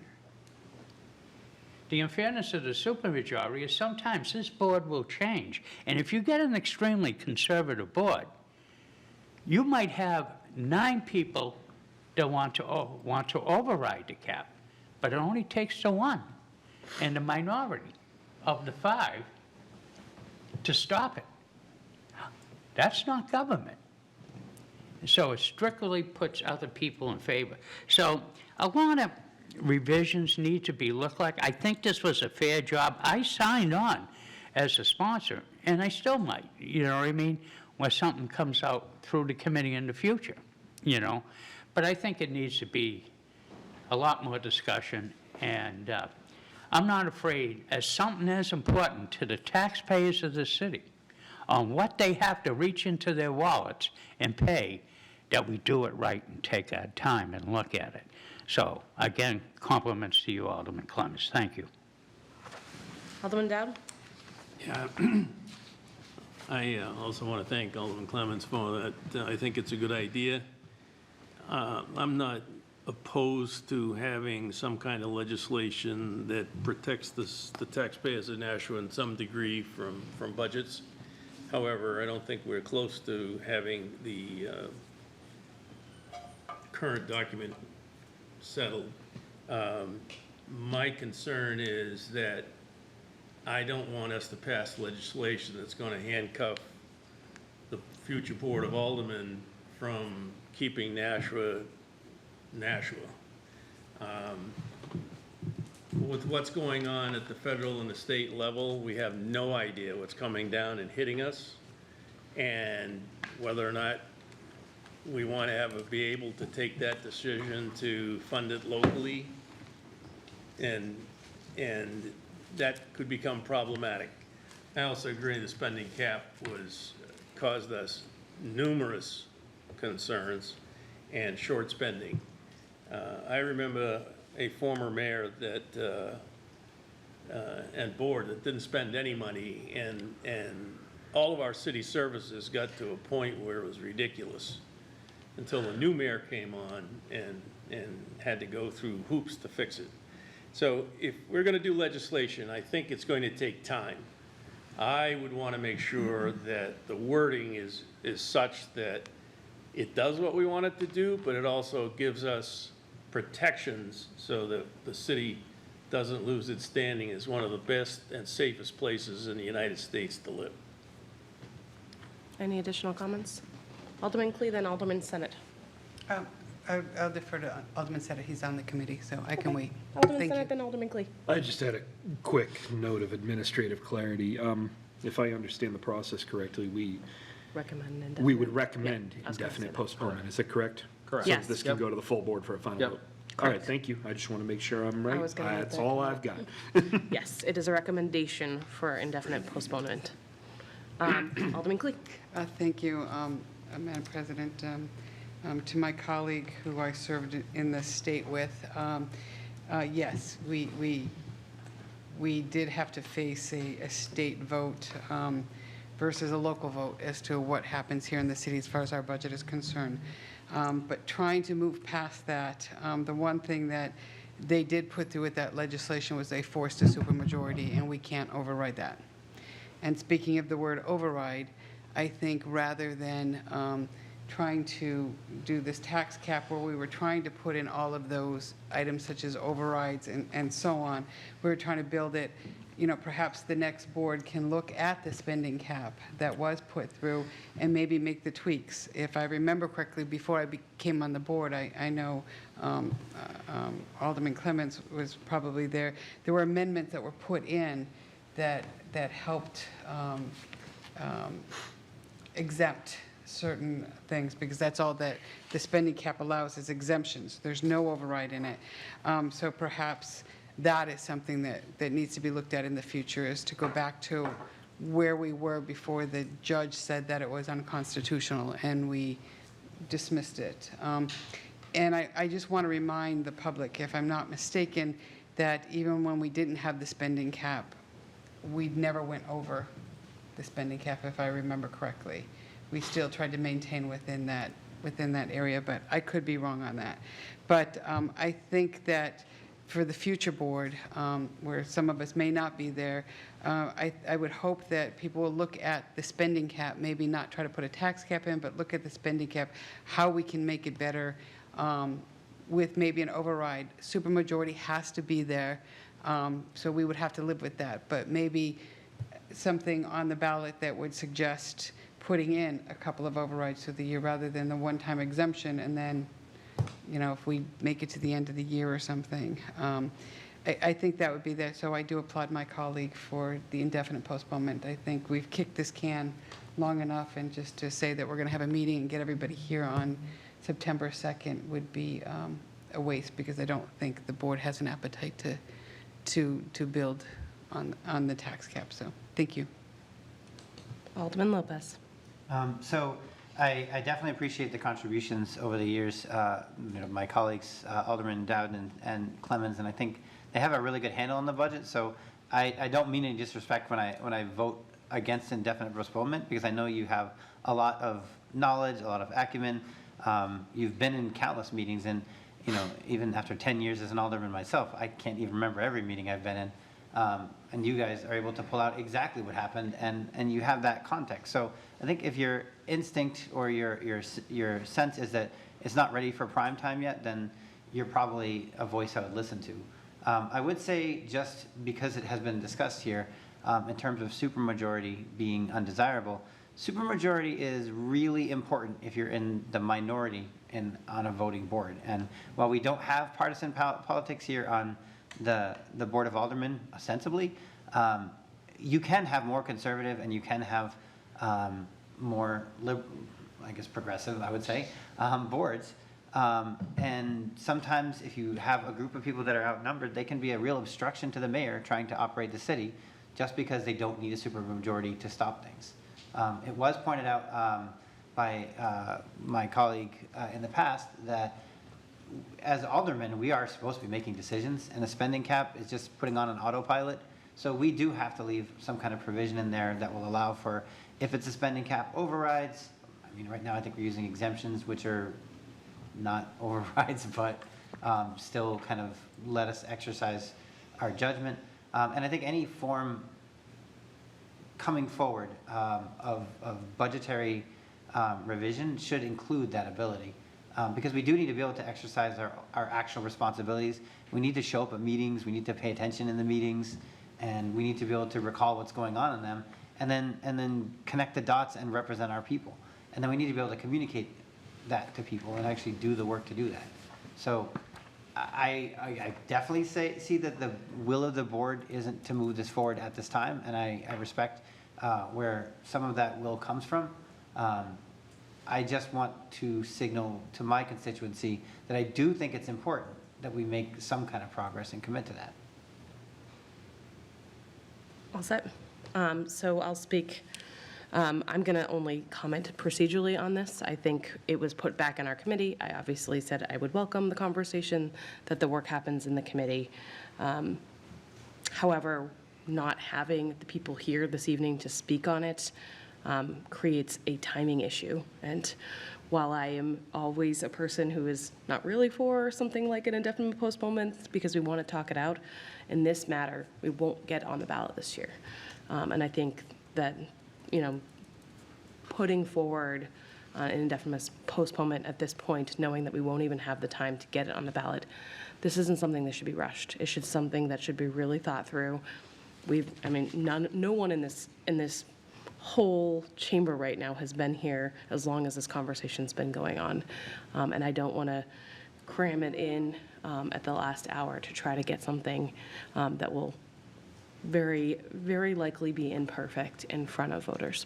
So I'm going to support the motion on the table. With that said, all those in favor of recommendation for indefinite postponement, say aye. Aye. Aye. All opposed? Nay. Okay, and that motion carries. Ooh, where are we? One moment. I got you. Well, you get to. I know I do. I was just waiting for you. New business resolutions. There are none. New business ordinances. We have O-25-058, amending the unaffiliated employees' personnel policies with respect to the fire department's chief officer's compensation and benefits. I will make a motion to recommend final passage. A motion before us is to recommend final passage. Discussion. Alderman O'Brien. Thank you, Madam Chair, for allowing me to speak again. And even though I'm not a member of your committee, I appreciate to be here to speak to you about this. For the group at large, many of you know I was a firefighter, and for 15 years of my career. Alderman I'm Clements? sorry, just a point of order, real. I wanted to ask a question through you to the current speaker. Did you receive the memo that came out today at 4:40 PM? No, I did not. I have an extra copy. The same thing. You got it. Thank you. I don't need Just making sure all the bases are covered. We got a few Can you copies. give me 1 second to Sure. refresh it? Yeah, I can. Huh? I didn't get one either. Oh, I got one too. They only mailed it to the committee member. Thanks. It's right here, yeah. Alderman O'Brien, while you read that. Yeah. Does any- No, I think I'm good to go because Okay. what the thing is here, with the merit system, we have a problem. And to me, what happens is it's a thing that we discuss within the department, and we use the term compression. Now, this board looks at the people who are affiliated, Local 7089 of the International Association of Firefighters. They negotiate with the duly elected by the public Board of Fire Commissioners. And they come up with this salary and everything, if warranted, increases, and they make a recommendation to us on the Board of Aldermen, and we approve it. What this ordinance was intended to do was to make it really etched in stone. If you stay with the merit system, it gets forgotten. Now, what happened to me one time with one of our mayors said the affiliated employees on the fire department got a raise. But the merit employees did not. And this is what happens when you have ultra-conservative boards of aldermen and ultra-conservative mayor. Nothing gets done, and you get stagnant.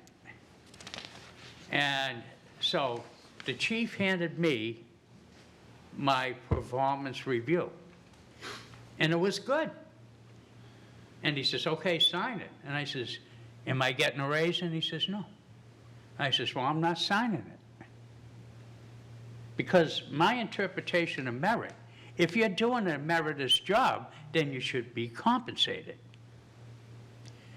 This does not take any authority of lack of performance or anything else like that from the deputy chiefs, the assistant chiefs, and the chiefs. Is enough, like the job of the chief of the department, to make sure that the fire department is running like a top. And he does. This is very serious business. If he doesn't, somebody's got to get killed. The job is like that. So the thing is, just so that you know, when you have that compression from a captain to deputy chief, what does a deputy chief does? Yeah, he stands out in front of the building and says, you go in here, you do this, and you go that. That's a lot of responsibility. But when I was a deputy chief, I had the concerns of our constituents, the taxpayers, the people who live in this city, and their life safety and their protection. And then my number 2 priority was to get my guys home. I didn't want any crying widows or fatherless children. And I was happy to say that did not happen to me. And I thank my God because I got very lucky. And we were at times in some pretty nasty situations. But it just happened to work out. I look at tragedies in the past, like Worcester and everything else, and I remember the deputy chief in the Worcester Fire Department had to stand at that door of the building and hold his hands up and said, nobody else going in. And the guys wanted to, God bless them, but he had to draw that line. And so it's a lot of responsibilities to be a deputy chief. So the thing is, other discussions on this, but I just want you people to understand, we drafted this because there is somewhat of a problem. And when you're in the merit system, you got two different organizations. Local 79 could come up and compress on the deputy chiefs with the captain's salary. So why would a captain want to become a deputy chief for all the aggravation or the responsibilities? So, and then look at our department. I could name off the top of my head chief officers that have left and became chief officers of other departments. If we're going to groom them, let's keep them here. Let them develop into the home system that has groomed them and made them rise to the top. So I hope you in some form can compensate this, but to me, the merit system never really worked the way it was intended. Thank you. Alderman Dowd? Yeah, as I had mentioned a couple times previously, there are issues with our compensation system for unaffiliated right now. In this instance, it was cause, we approved the union contracts for the firemen, and when we did, we caused compression at the upper levels, and the deputy chiefs and the assistant chief. And the last 2 years, we've approved funding in the budget to fix this problem. And they never got it because we never passed this legislation. This past budget for 2026, we also increased the compensation in the budget for the Edgewood Cemetery groundskeepers because they were all going to leave because they could go over to DPW and get a heck of a lot more pay because they're unionized. If we don't fix the compensation system for unaffiliated, we're going to end up with more unions and far increase over what we would compensate as an affiliated. I was just looking at the schedule, and yes, there are other people that could be impacted. I've heard that we may be trying to go to the new compensation levels of the study this year. That's another discussion we don't have tonight. But in this instance, we in the budget approved the funding to pass this legislation to alleviate the compression problem we have in the fire department. We had that same thing years ago in the school district with I think it was headmasters and not being compensated. They were getting compensated less than head teachers. And I mean, who's going to take a job with a lot more responsibility and get less pay and more hours? So I think in the end, they all became assistant principals, which solved that. So on the fire chiefs, it's a little hard to promote them because there's no higher level. And I know it's a budget issue and it's an increase in pay, but when we pass the budget with this funding in it to do this, especially since it's the second year we've done it, it's not fair to those chiefs to not do this. Same thing with the Edgewood Cemetery guys. We approved the budget, and it's in the budget. We just have to award it by this legislation. We can address all the other parts of the compensation study when it comes up. And, how we address it then is another issue. Right now, this is what's before us, and I think it's only fair that we take this into account and solve the discrepancy issue. Alderman Clee? Thank you, Madam President. To be honest with you, the one negative thing I keep hearing as to why we should not do this is because if we do this, then there's going to be other department heads that are going to say, me too, me too, me too. And while that is a possibility or even a probability, I don't think we should put our decision based on that.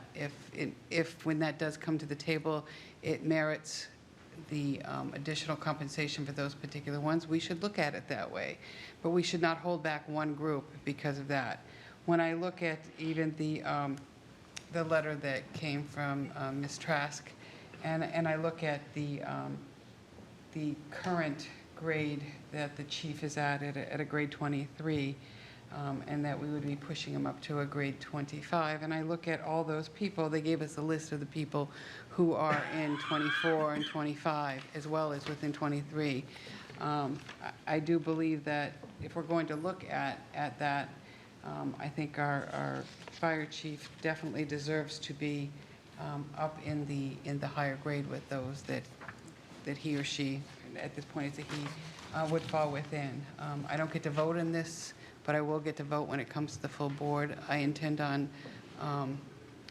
honoring and I intend on supporting this, and I do hope that you will too, and that we can't look at it as, let's not give it to them because someone else is going to want it. That cannot be our argument. So thank you for hearing me. Alderman Lopez?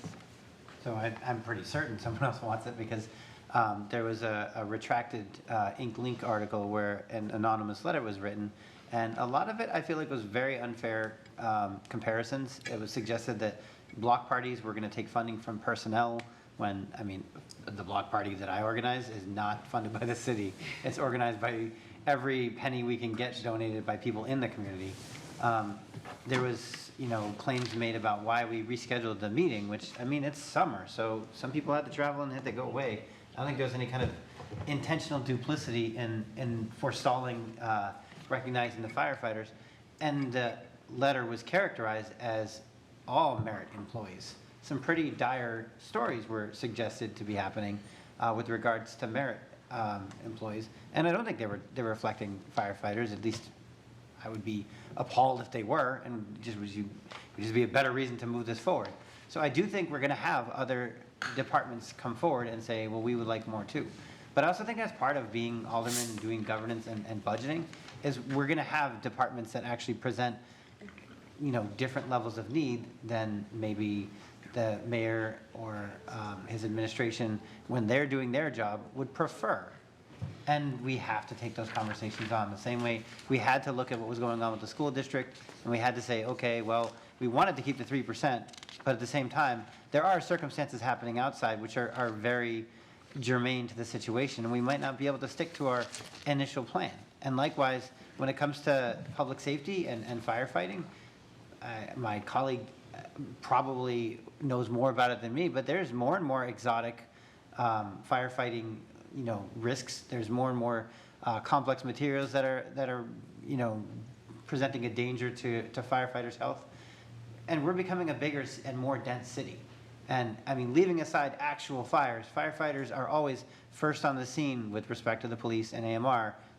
It's literally always National Fire who gets there first. Anytime I've been involved in a 911 call, and I get a lot as a social worker and in a very dense ward. So I think that mandates leadership.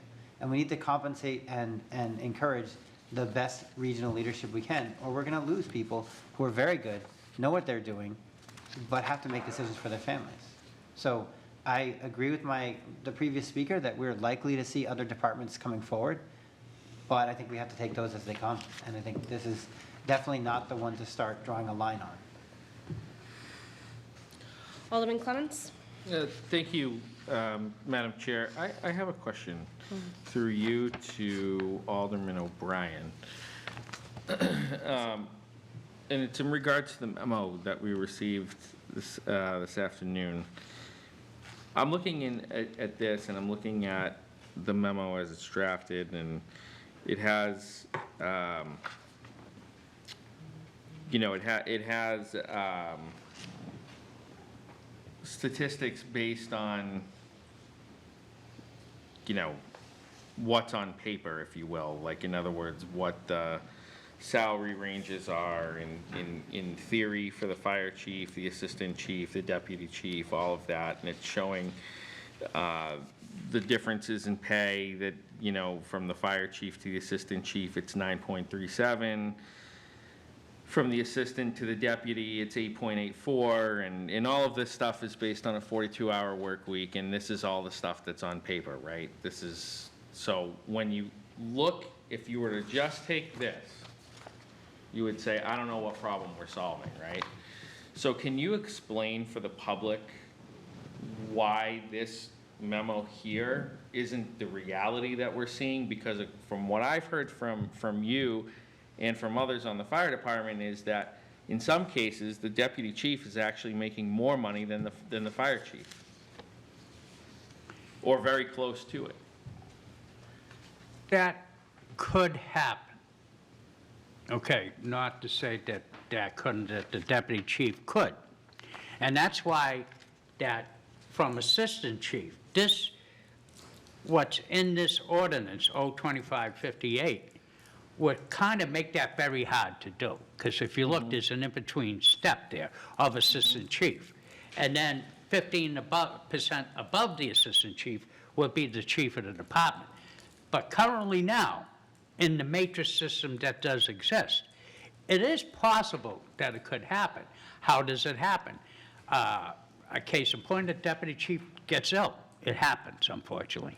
I, don't know if I should admit it publicly, but I had a hip replacement done when I was a deputy chief. The other deputies backfilled my position. It's 24/7 protection, so they had to. So that year, yeah, they went up a bump, and probably some bean counter somewhere out in the public. Look what a deputy chief is making. But it was glorified by the fact that I was out sick. And so it's very rare circumstances that can happen. What I propose in this legislation, and Madam Chair, I think I answered Alderman Clemens' question, did I not? You did. May I continue? Thank you, Madam Chair. O'Brien, unless you have a No, follow-up. I don't. Alderman O'Brien. Okay, thank you, Alderman, excuse me, Madam Chair. If you look back into the fire department history and you bring the other part of your question up, what would the taxpayers come to understand? The memo that I was presented was an attempted fix on a system that is kind of broken and will break again. Because when you have that matrix, you exceed in time out of the matrix. Okay? What's in this ordinance will solidify it forever.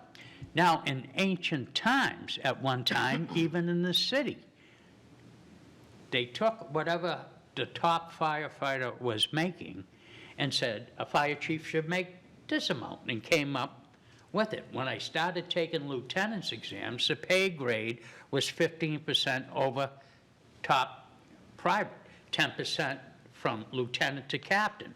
And then when you got to deputy chief, you fell off the radar because you were no longer protected by Local 789. You now had to get into the merit system. And God, man, that was something else. They gave you a little bit of book, the Merit System Employee Handbook. And I read it, and it says, oh, you have holidays off like Thanksgiving. So I highlighted it, and I showed it to the chief and said, I'm up on Thanksgiving this year. Do I have to work?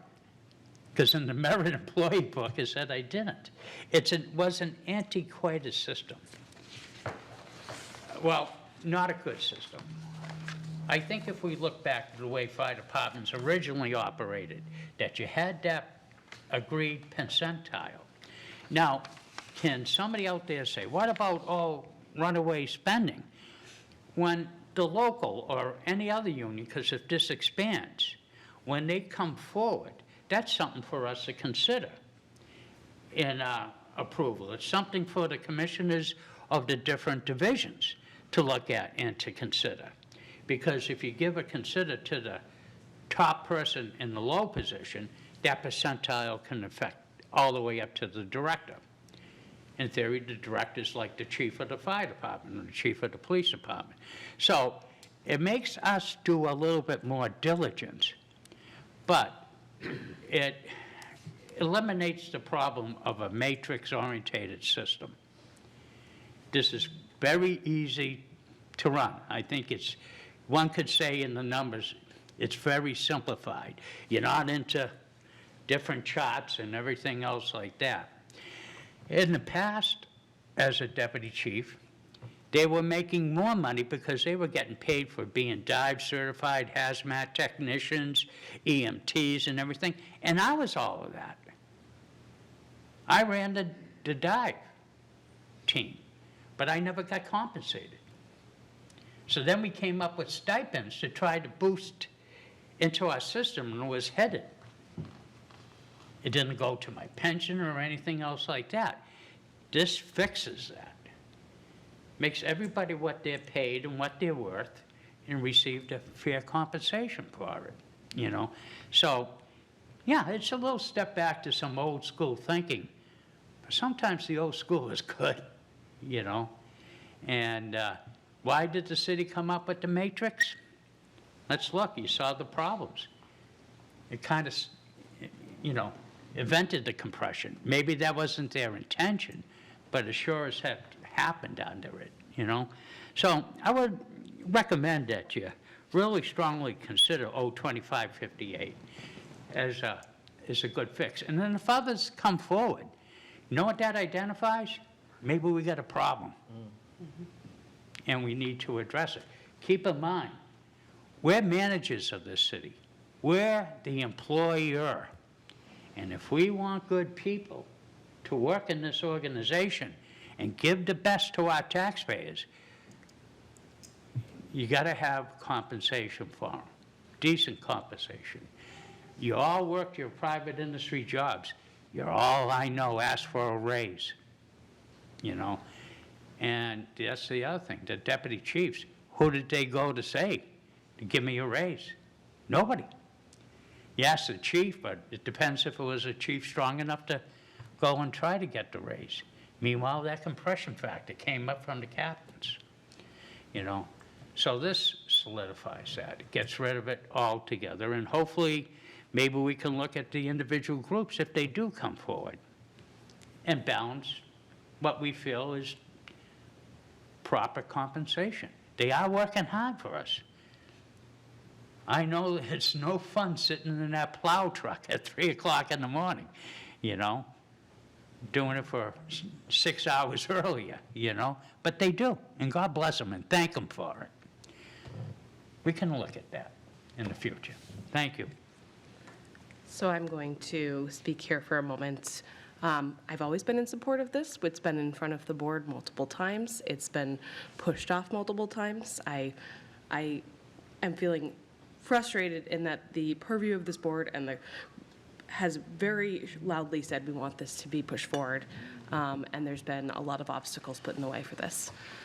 First, there wasn't this piece of legislation to allocate it. There were other things that came up, and I just want to compliment everyone who continued to hear out and do the steps that needed to happen for this compensation adjustment. I know there's been a lot of waiting for studies and those sorts of things, and so I'm going to support this wholeheartedly. I do want to address some, I guess I'm all about procedure tonight, but here we go. I want to request, I think that the city, obviously it is your job as heads of these departments and working in HR, it is your job to advise us, and I do appreciate when you do so. We need it before 19 minutes before the end of the day, before the meeting we're having. It's just not fair to us to expect us to absorb a 2-page memo when this legislation was written on June 4th and put it in front of us 10 minutes before the end of the day. I'm trying to say that I actually want to hear your recommendations, but we need to be given that way sooner. And we've given that guidance in the past as well, that, last minute after the, agenda was prepared type memos, not only keep us from being able to do our job, but the public doesn't even know what this thing we got says. We're having this discussion, and they don't even know what this two-page thing says, because we didn't get it. So I'm frustrated with the way this has gone down, and I am going to support this wholeheartedly. I think that the fire department has spoken very eloquently multiple times on this, and been patient on this, and I hope that my colleagues will support it as well. Alderman Clemmons. Yeah, and I don't want to call out the two folks who are on, who this memo is from, because I don't necessarily think that there was anything done here that was underhanded or whatever. But what I will say is there has been times from other sources within the city where I do think things have been given to us at the last minute in an effort to stall, delay, cause confusion, throw questions at us. And so while I don't think this necessarily follows that, I do think that we've seen that, and I think that's the danger of having things come in last minute like that right before the end of the day. Especially when it comes to, yeah, we could table this or whatever, right? But then this committee doesn't meet for another month. And then and then if we did something with it and it did move forward, or even if it didn't move forward, right? Then it waits another 2 weeks to get to the next Board of Aldermen meeting. And so by throwing something at us 15 minutes before the end of the day, you've now delayed legislation that could have gone forward by a month and a half. And that's just not fair to the employees that, in this particular case, the employees of this particular thing talks about, or just the situations where that kind of thing has happened before in the past. So my comments are more general, where I'm not going to call anybody out by name, but I can tell you that in my opinion that type of behavior has happened from the administration, and it undermines the legitimacy of this board. And so if my comments earlier were a little terse, I apologize to the two folks on this memo. I do appreciate the information. I do want to continue to get the information. I just want to get it more timely. So, thank you. Alderman Clee, then Alderman Senate. Again, I'll defer to a member of the board. Alderman Senate, then Alderman Lopez, then you. Thank you. Start by expressing my appreciation for Alderman Clee. That's twice that she's done that tonight, so very kind of her. I just wanted to piggyback off the previous speaker's comments a little bit, and also with reference to Alderman Lopez's comments at the start of this discussion. There was an anonymous piece that was published in various news outlets recently that, not to dilute a wealth of information down to a terse summary, but essentially accused the city of playing games with people's salaries. I can speak as somebody who operates primarily in the private sector that I certainly wouldn't appreciate management that played games with my salary. Just like everybody else in the city, I depend on that to put food on the table and keep a roof over my family's head. And that's the situation that we could be in if like Alderman Clemmons had alluded to, we table this, chew on it for a month. It's another month that we're not passing this. That's another month that we're making the firefighters wait for ultimately a decision on what we're going to do with these salaries. A month may not seem like much in a vacuum, but that's another month on top of, what, a year plus that this has been bounced around and budgeted for and then not enacted. We've had a lot of time to chew on this one, and I'm going to support what's in front of us tonight because I don't want to be part of playing games with these salaries anymore. If, as has been discussed, there are other divisions, other groups, other individuals that want to match this, I'm perfectly willing to have that discussion. I'm perfectly willing to dive in, roll up the sleeves and do this, but this is at the point of being terse, again, it's a magic word tonight, terse. This has been done to death. There's no reason to delay this any further. I am going to support what's in front of us tonight. Alderman Lopez? This gives me hope because earlier tonight I was making a very similar argument and I feel like it was sort of just not being recognized. So as long as we all agree we shouldn't be stalling things down until there's no time to do them properly, then I am fully in support of this. But since the staff are here, should we invite them to comment on any of this since we did want to hear them? Sure. Did you guys want to? Did anybody want to make a comment? Get on there, Director Cummings. Sure. For the record, Tim Cummings, Director of Administrative Services. We are here only if questions arose this evening, so we have no comments. Thank you. Do you want to give us a quick overview of the memo that nobody's seen? Yes, sure. Happy to. So essentially, to boil it down, the memo talks about just a quick technical issue, which the legislation before you proposes a gradation of, I think, 20-ish%. Recommended best practice is somewhere between 5 and 15%, and so it was just an observation that the consultant made was is something to entertain or consider, but at 20%, that's totally acceptable as well. Thank you. As follow-up, I'm interpreting Director Cummings as saying, nope, I you see guys do it. Commissioner Burgess coming up. Thank you. Kevin Burgess, Board of Fire Commission. I did have some remarks I wanted to share, but I think Alderman O'Brien really covered most of it. I think we're all aware of what's been the discussion for the last few months and even years, perhaps. So I just want to thank everyone for their support. Thank you. Thank you. Okay, back to the chamber. I think you spoke. It's Alderman Clee now?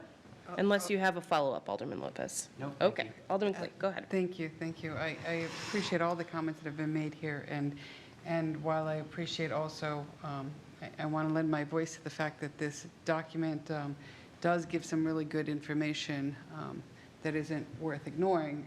You know, it does have some information, and I think Director Cummings kind of mentioned it. I want to echo and support the words that have been said here, is that we need to get these things earlier. This isn't brand new, and it's not a surprise that it was coming forward.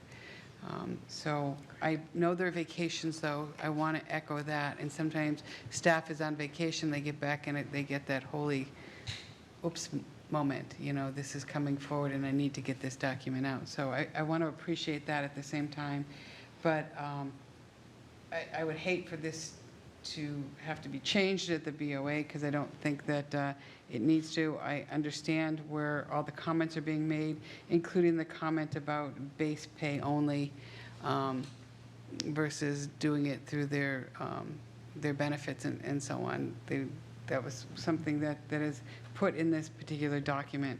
And while I worked for the federal government when they did pay differentiation because we worked in a higher cost area, that did not come towards our retirement. It was our base pay, but it didn't hit our retirement, so they did that. I don't want to see that happen to our firefighters. I think, and I say firefighters, and we're not talking about all of them. We're talking about a specific group of firefighters and the fire department that are, as often referred to as non-affiliated. They're not covered by the union, and they have to fight for their own.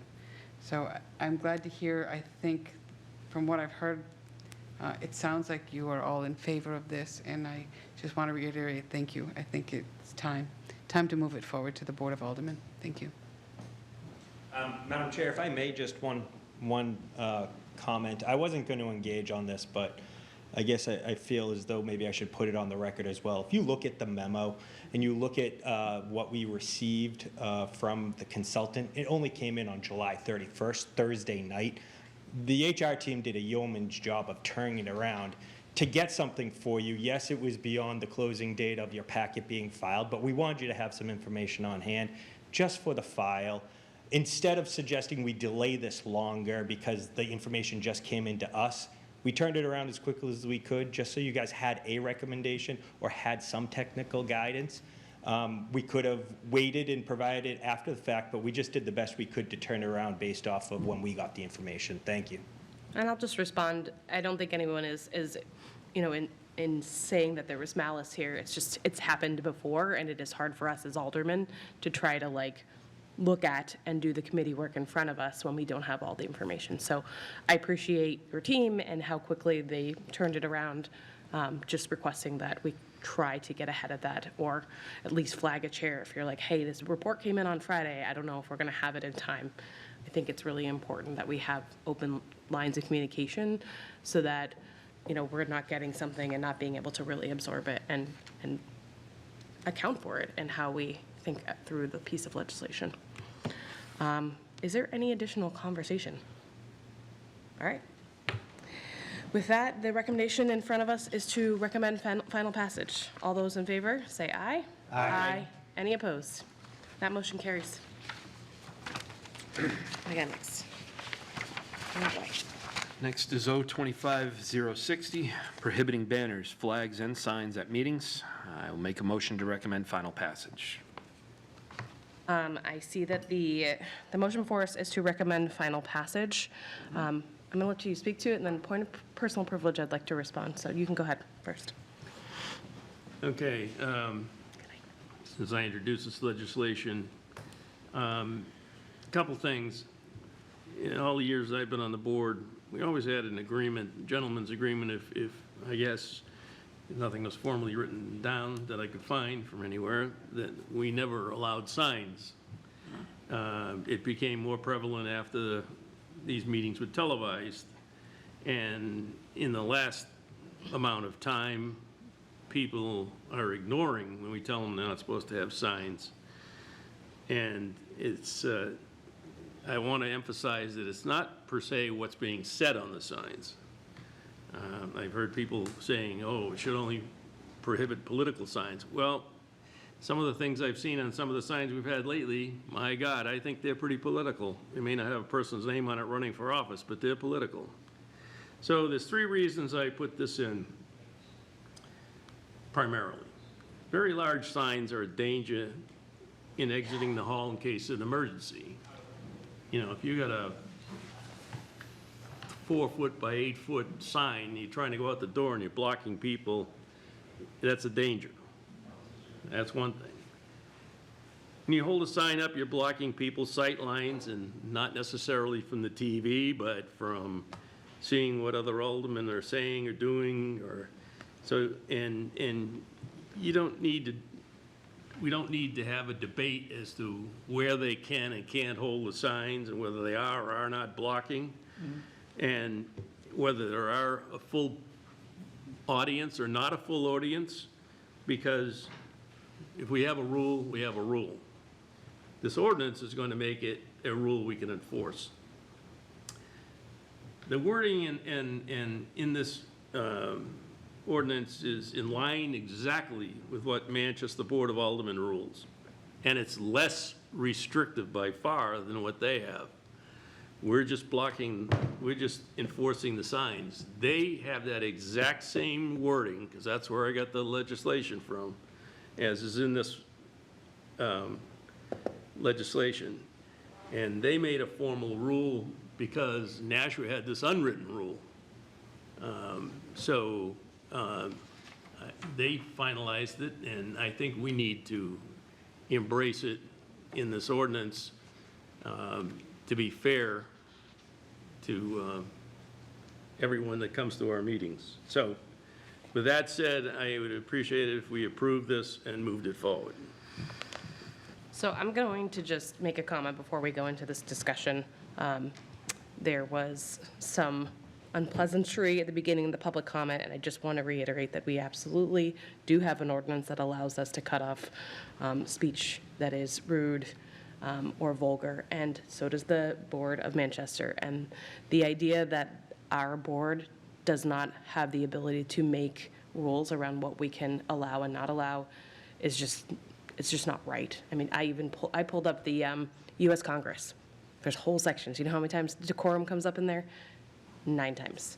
So we are allowed to, and we've been given the counsel from our legal counsel that this is our meeting and we need to make sure that it is expedient and that we can get to the work we need to get done. So I just wanted to put that out there before we go into the full discussion of this piece of legislation. Alderman Lopez.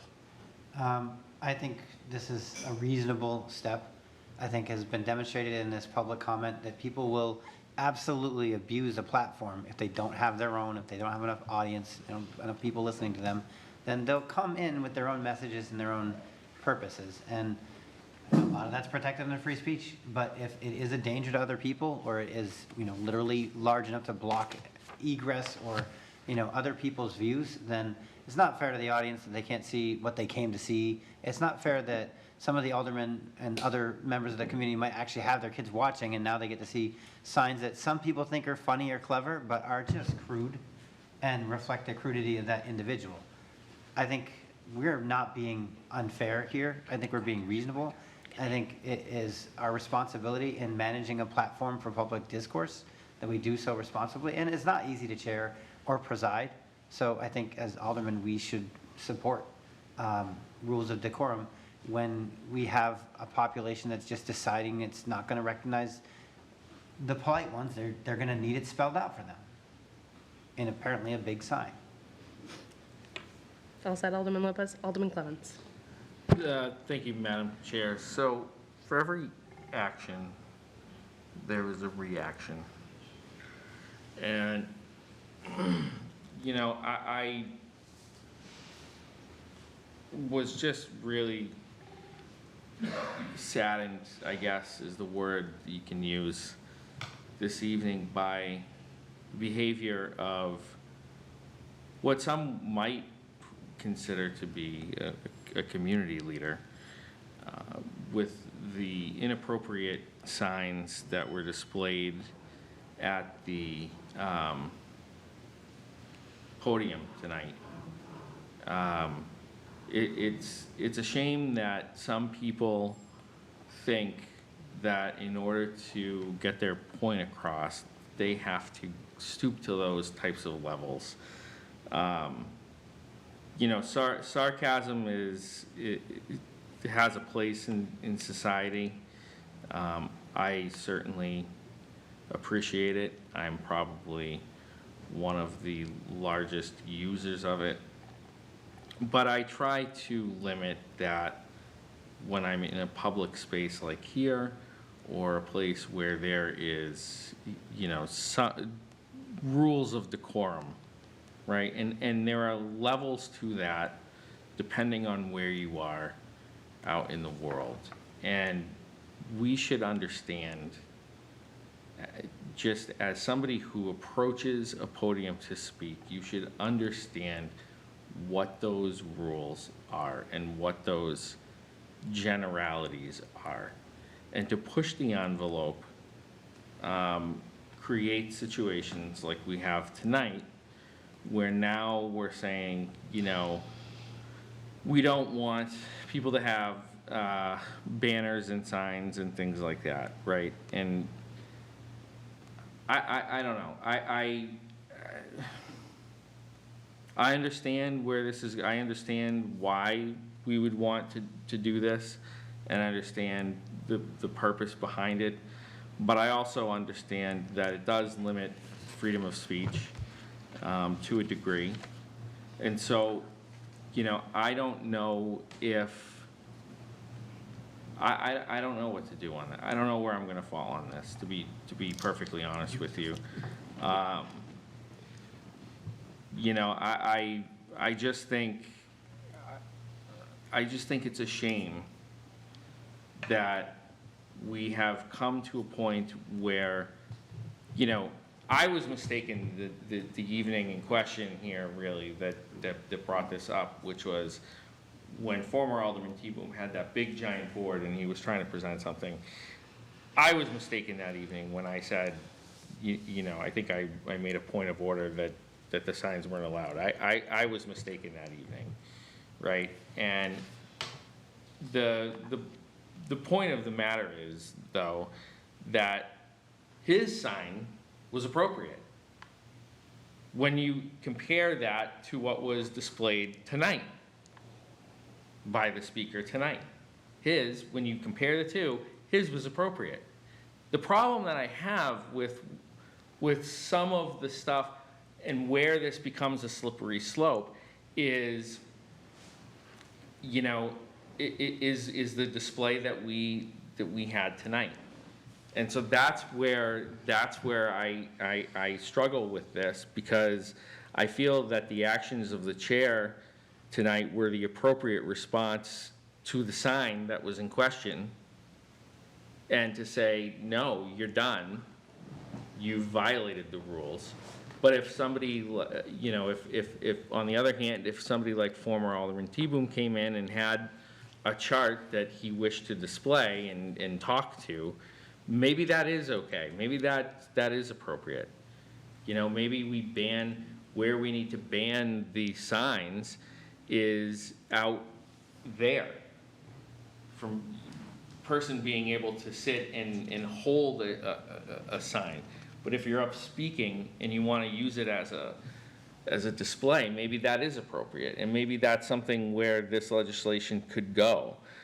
Because I can completely understand that, you know, we have TV cameras that pan to the audience, and what you don't want is somebody to be able to use public access or government public access television as a platform for some kind of advertisement, right? Because that's not the purpose of it. So I think we need to kind of think about this a little bit.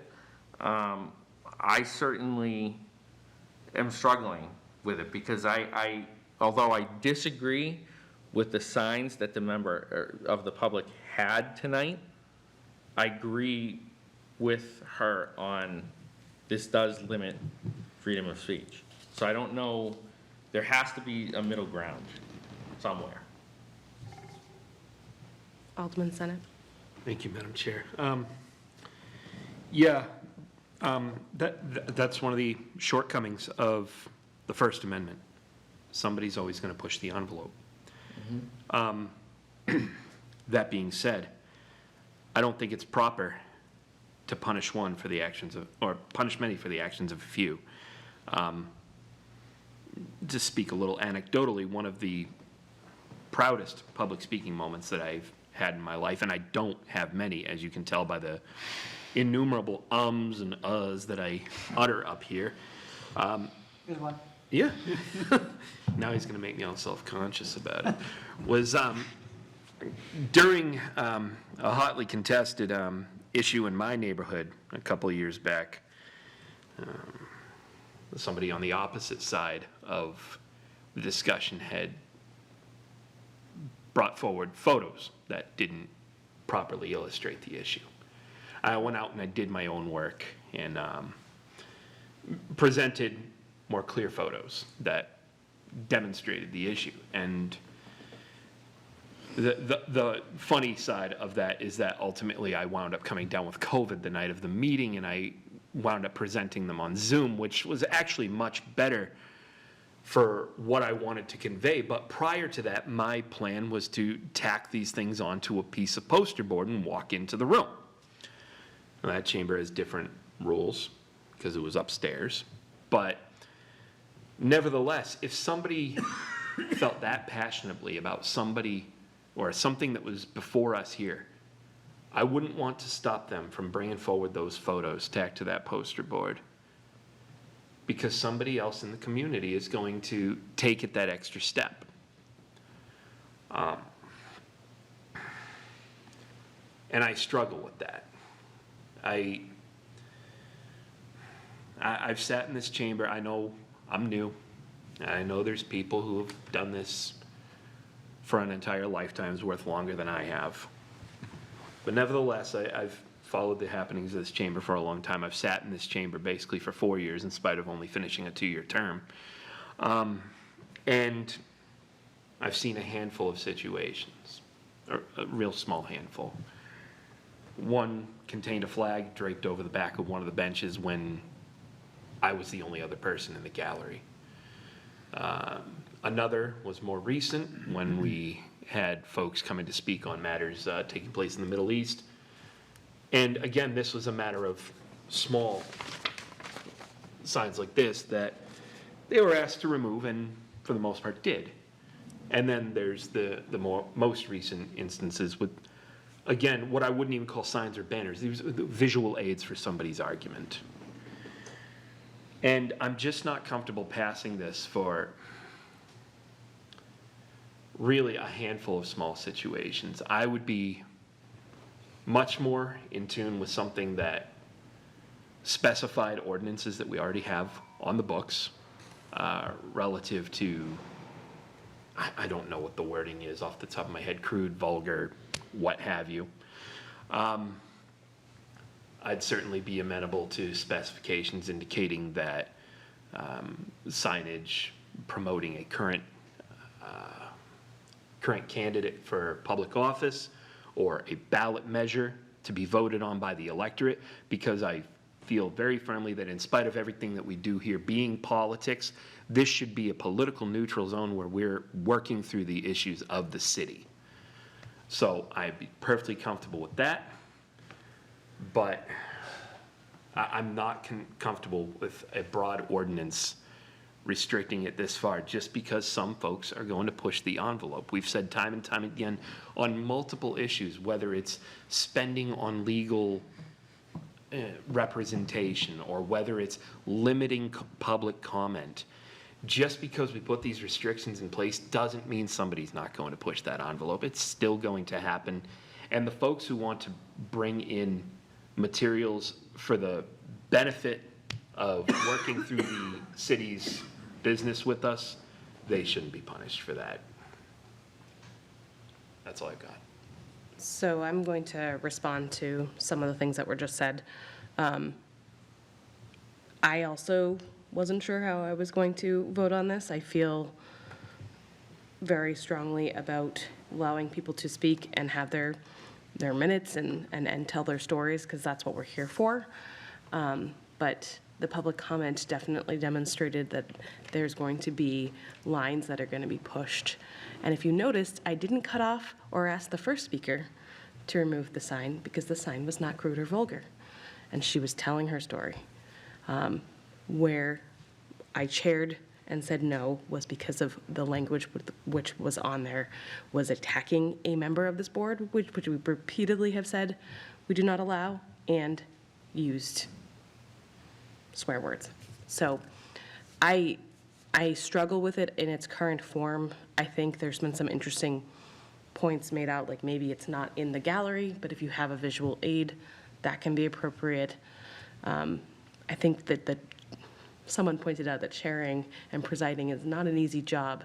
I think where the chair is able to have some middle ground. Sometimes if it's not in someone's face, if it's not insanely big so someone behind them can't see and it's appropriate, I think that can be allowed. But I think when rules are pushed, when people can't see, when the general board work is interrupted by things that happen in the public comment, that is where we have to, I mean, it's our job to get the work done. And that's where I keep coming back to it. It's not that I have any desire to quash the public. I actually am very passionate about making sure that anyone who wants to speak to us can. So if your sign says this board sucks, okay, that you're allowed to say that. That's fine. But I think that we do have to get through a lot. It's, what time is it? It's 9:30, and we're still not done with the agenda in front of us. So I think there's got to be a balance there. Alderman Lopez. Could I ask the sponsor of the bill, does does this ordinance read, the use of banners, flags, signs, or other items which may create a safety concern, obstruct the views of other members of the public, or restrict public access within the aldermanic chambers is prohibited? Is that's what you're proposing, is that correct? Yes. Okay. Is there language in there that actually says you can't say things that are crude, vulgar, or that we don't like? Or is it referring to things that might literally physically block exits? It doesn't prohibit the language. I didn't put that in there. It is in the Manchester's rule. And they're much more restrictive in the fact that if you want to speak on a subject that's not on the agenda, like at our second public comment period, you have to pose that question in advance, and you can correct me if I'm wrong, because you've also seen it, to the city clerk. It has to be put on the agenda, and you can only speak on it once a month. I mean, it's much more restrictive than, so I didn't get into that. They also prohibit foul language, or I think they were trying to allow foul language, but I don't know where they ended up with that, so I wasn't getting into that either. But it's a safety concern. And as far as having banners and showing things, we have numerous ways that people can do that to get us the information. They can email us ahead, they can have handouts, you know, they can send us the pictures, you know. We don't need to have a sign so big that if there's trying to get out the door and you block people and you know, and trust me, over the years, we've had more than just those incidents you mentioned. We had people in here trying us to pass rules on abortion and other things, and holding up signs, and it's not appropriate. And the one thing you don't want to do is have a rule where the chair has to make the determination as to whether it's appropriate or not. Because now you get into, oh, well, hey, they allowed this but didn't allow that, and now you get legal involved. The rules should be hard and fast. No signs. And it started years ago with political signs. People coming in and running for office and they're holding up their signs, you know. And we said no.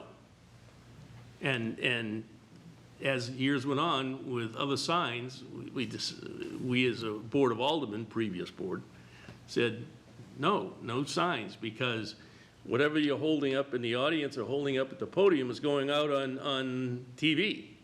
But to clarify, this doesn't go that far. It just says large signs that might be blocking the view or create a safety concern. Yes. That was the point that I wanted to make, because the public speaker earlier said, this is like going to Congress. We're testifying. It's not like that. You're not on the agenda. Nobody's looking at your stuff ahead of time. You're making public comment because you have the right to express free speech. If Alderman T-Boom really wanted to make a detailed presentation, he could have just asked President Wilshire if he could address the board and make a presentation. Some other members of the public might not necessarily get that particular audience if they have a habit of being crude, vulgar, or just, you know, abrasive, but that's within the chair or the president's purview.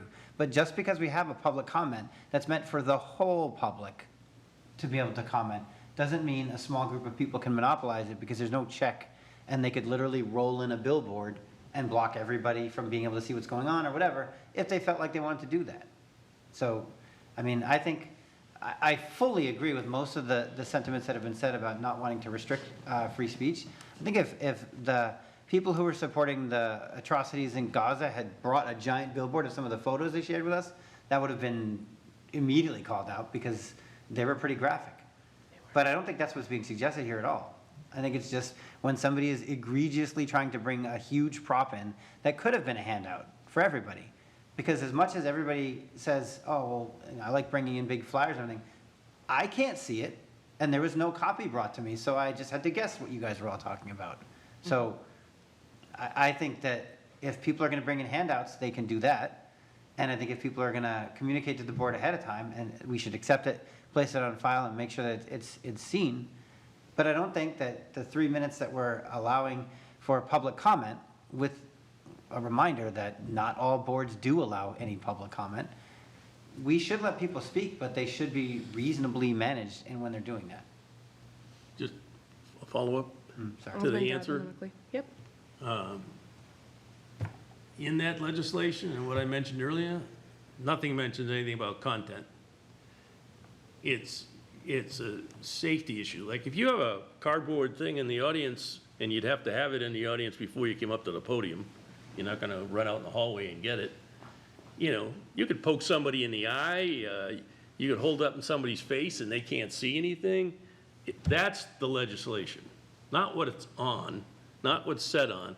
And they have other ways of doing it. They could even give us a stick with a presentation and they could have it put up on the TVs. If you wanted to allow that, I don't know if we do, but I think IT this would is have a heart not, attack. we are not, by passing this, there's nothing in this that restricts the freedom of speech in the First Amendment.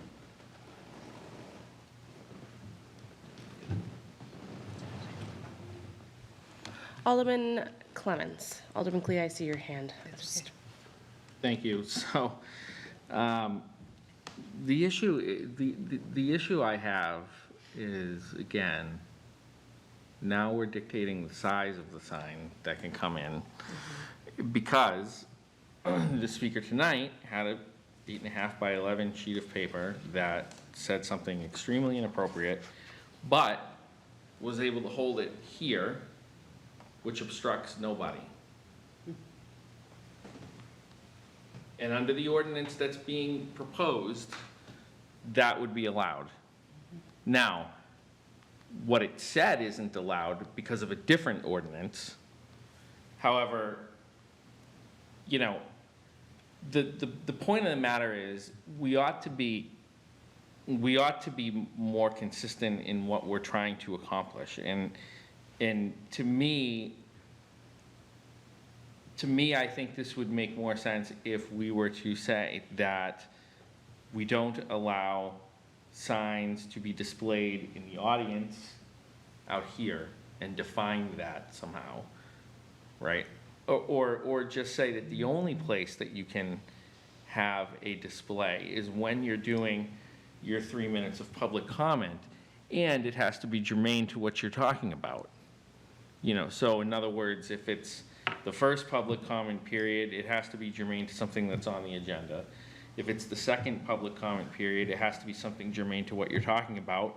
And of course, that could be anything, and that's fine. But you can't be talking about, you know, baseball and have something that's showing Gillette Stadium, you know? So I would be open to this if it were designed in a way that basically didn't allow somebody to speak without speaking.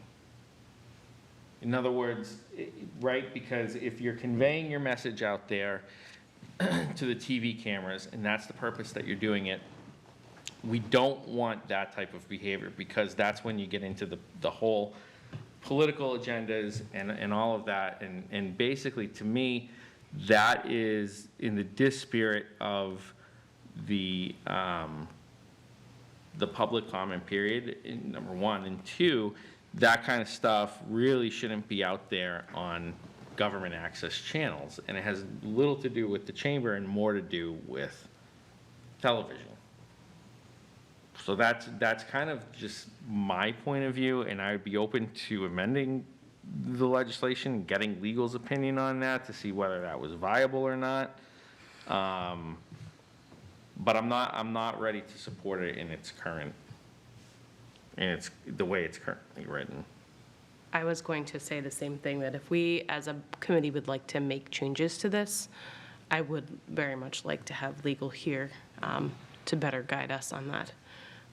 Because they definitely have, you know, when we did the other pieces where we amended public comment, we had them there to guide us, and I think that's a really important piece that happens if we do make amendments. Alderman Clee. Oh. He's a board member. Well, I mean, sorry, I've already gone twice. You've been waiting. Go ahead. Thank you very much. Everything that's been said here is absolutely correct in all veins that they've had to say. The speaker earlier today proved that we have a need to be able to have some control within the room. And I can tell you that as a chair up in the State House, in the committee rooms, no signs were allowed, whether you be the speaker or whether you be in the audience, to the point where we asked them to put them outside of the room. That's how deliberate it was. You could not bring them there. If someone wanted to make a point, as in the past has done, while that sign that was brought up that had all these pointers and so on, they were asked to bring it, and we made sure every member got a copy of that particular thing. So that is kind of the way I would recommend, and to the point that my colleague from Ward 7 had made, you know, with his pictures and so on. If that were the case, you would have given them out at the committee meeting, and you could talk to them in that respect. But upstairs, I will agree, upstairs is completely different. They have to have visuals because you're talking about physical properties. That's a little bit different. But if someone were to stand up there and put a sign as vulgar and as disgusting and as rude as what we saw earlier, they would ask to have that sign removed, and they would probably be asked to leave the room. I can tell you up in the State House, I would have called someone to have that person removed, and I believe my other colleagues would have done the same thing. What I thought this fell short of was that it just talked about safety concerns and talked about size, and the point is, you can say a lot, as we saw, in a very small sign. And if someone were to stand there and hold the sign, and as they talked, kept changing that sign to much of what we saw, or even to say, you know, vote for Alderman Thibodeau, they're doing an advertisement while they're talking about something else. And if you'll indulge me a little bit, I'd like to read something from Manchester's Rule 3. And I found it very interesting. I got this today, and I did share it with the Madam Chairwoman earlier today. It says, public comment sessions shall be conducted at each monthly regular meeting. This allows residents of Manchester the opportunity to address the board of items of concern affecting the community. When I asked what that meant, was I was told is they don't have a second public comment. Once a month, the public can come and the public can speak. It goes on to say it's at the discretion of the mayor. They don't have a president as we do. Their mayor presides over their board.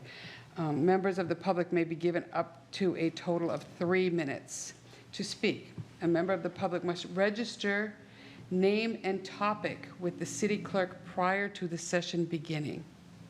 A registered member of the public cannot relinquish allotted time to another speaker. The mayor reserves the right to select speakers of different issues to be permitted to speak in order to provide a forum of various topics to be presented.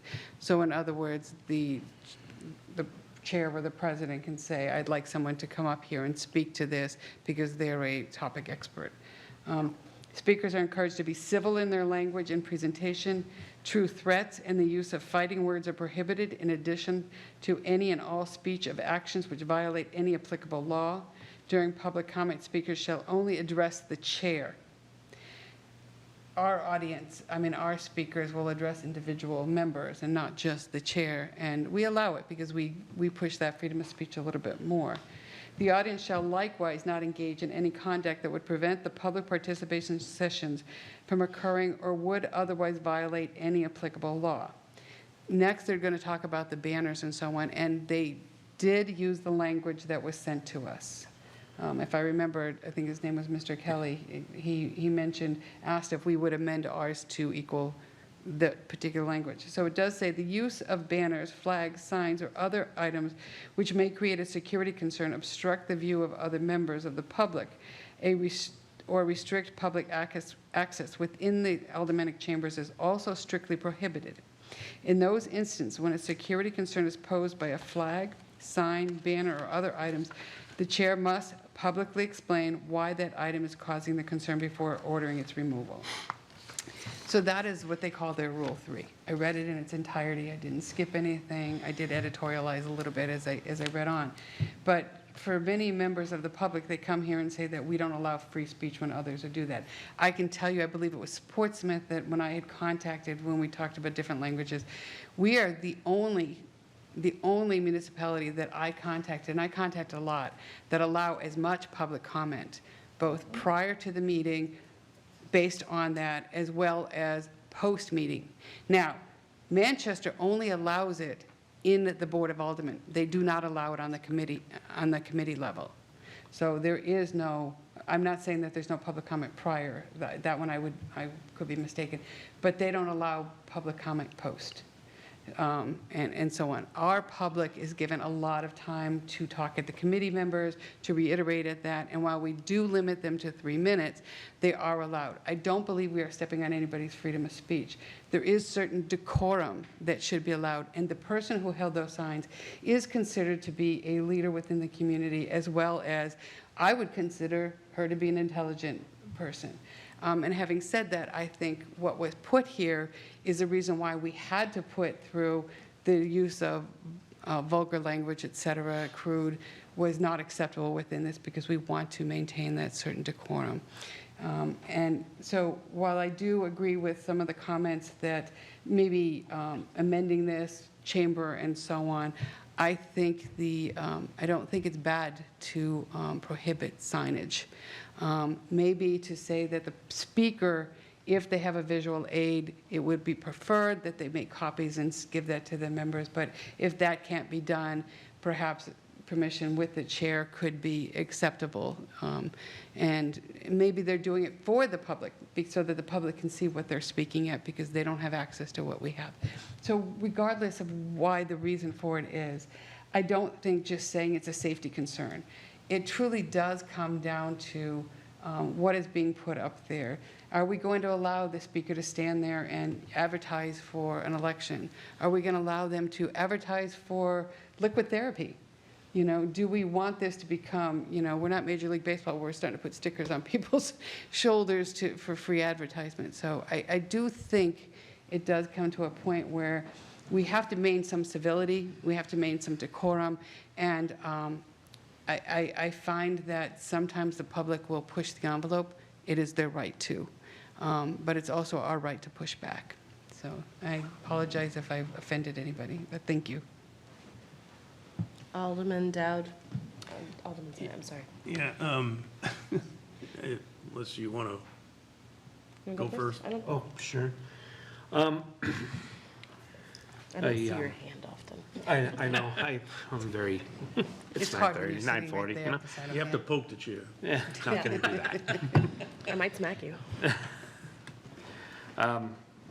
Just with regard to pushing the envelope, and I'm only bringing this up because Alderman Klee made a good point of, you know, do we want folks coming in advertising for a certain candidate, or do we, you know, you would use the example of liquid therapy. This is where I think we're back on the slippery slope. Many times we have speakers come up to the lectern here, and they may not be holding a sign or wearing a button or anything, but perhaps they're wearing a liquid therapy t-shirt. We have a regular guest here at the meetings who is a very impassioned activist for a particular issue. This individual has signs, has banners, has flags, and in absence of all of those in the chamber, has worn a t-shirt that extols their opinion on that matter. Now we're regulating message, because if we are going down that road, then that's where we're at. You know, if the message on the signage that we saw tonight was inappropriate, I could have that on a t-shirt tomorrow. No question. I could. And then I could come in here with a zip-up jacket and just remove my jacket when I come up to the lectern. So I think there's a whole lot more to consider here. I think the time that we've spent on this is already indicative that the phrase was used earlier tonight, ready for prime time. I don't think this is quite yet. I know some other folks want to speak, so I'm not going to make any motion just yet. Alderman Dowd? then So I just want to say that I did run this through legal, and I'm not opposed to anybody coming up with amendments. You know, I think the safety concerns are, you know, well documented in Manchester and should be adhered to here, there's no reason to have no limitation on what can and can't be in this chamber. Legal's concern was the more you give the chair the ability to say something is or isn't appropriate, the more you open it up for legal challenge. They suggested that we have a law that's hard and fast. If there are no signs, there are no signs for anything. And if you say, okay, a reasonably sized sign, now you're letting the chair make the determination as to whether something's reasonable size, and now you get into a legal challenge.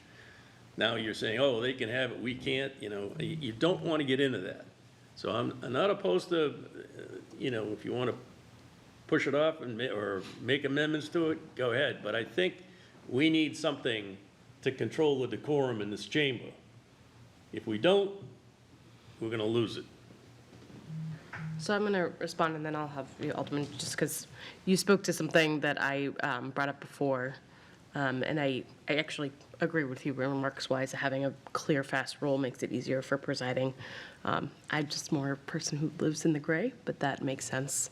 I do agree with some of these conversations around there are some additional things we could change to this. I am also not going to make a motion because I know there's other people speaking who want to speak, but I do have some potential amendments that I'd like to see. Alderman Lopez and Alderman Klee, I think, right? That's what I've left. I just want to reiterate what I said earlier, that the amendment as written and confirmed by the maker of it and signed off by legal does one thing, and it's my impression that people are trying to hollow it out and add everything else into it that they want to do. Nobody has made an amendment that we can actually talk about. We've been talking about things that are not in this amendment, most of this discussion. If somebody wanted to make an amendment, they don't even have to do it and hold this part of it up.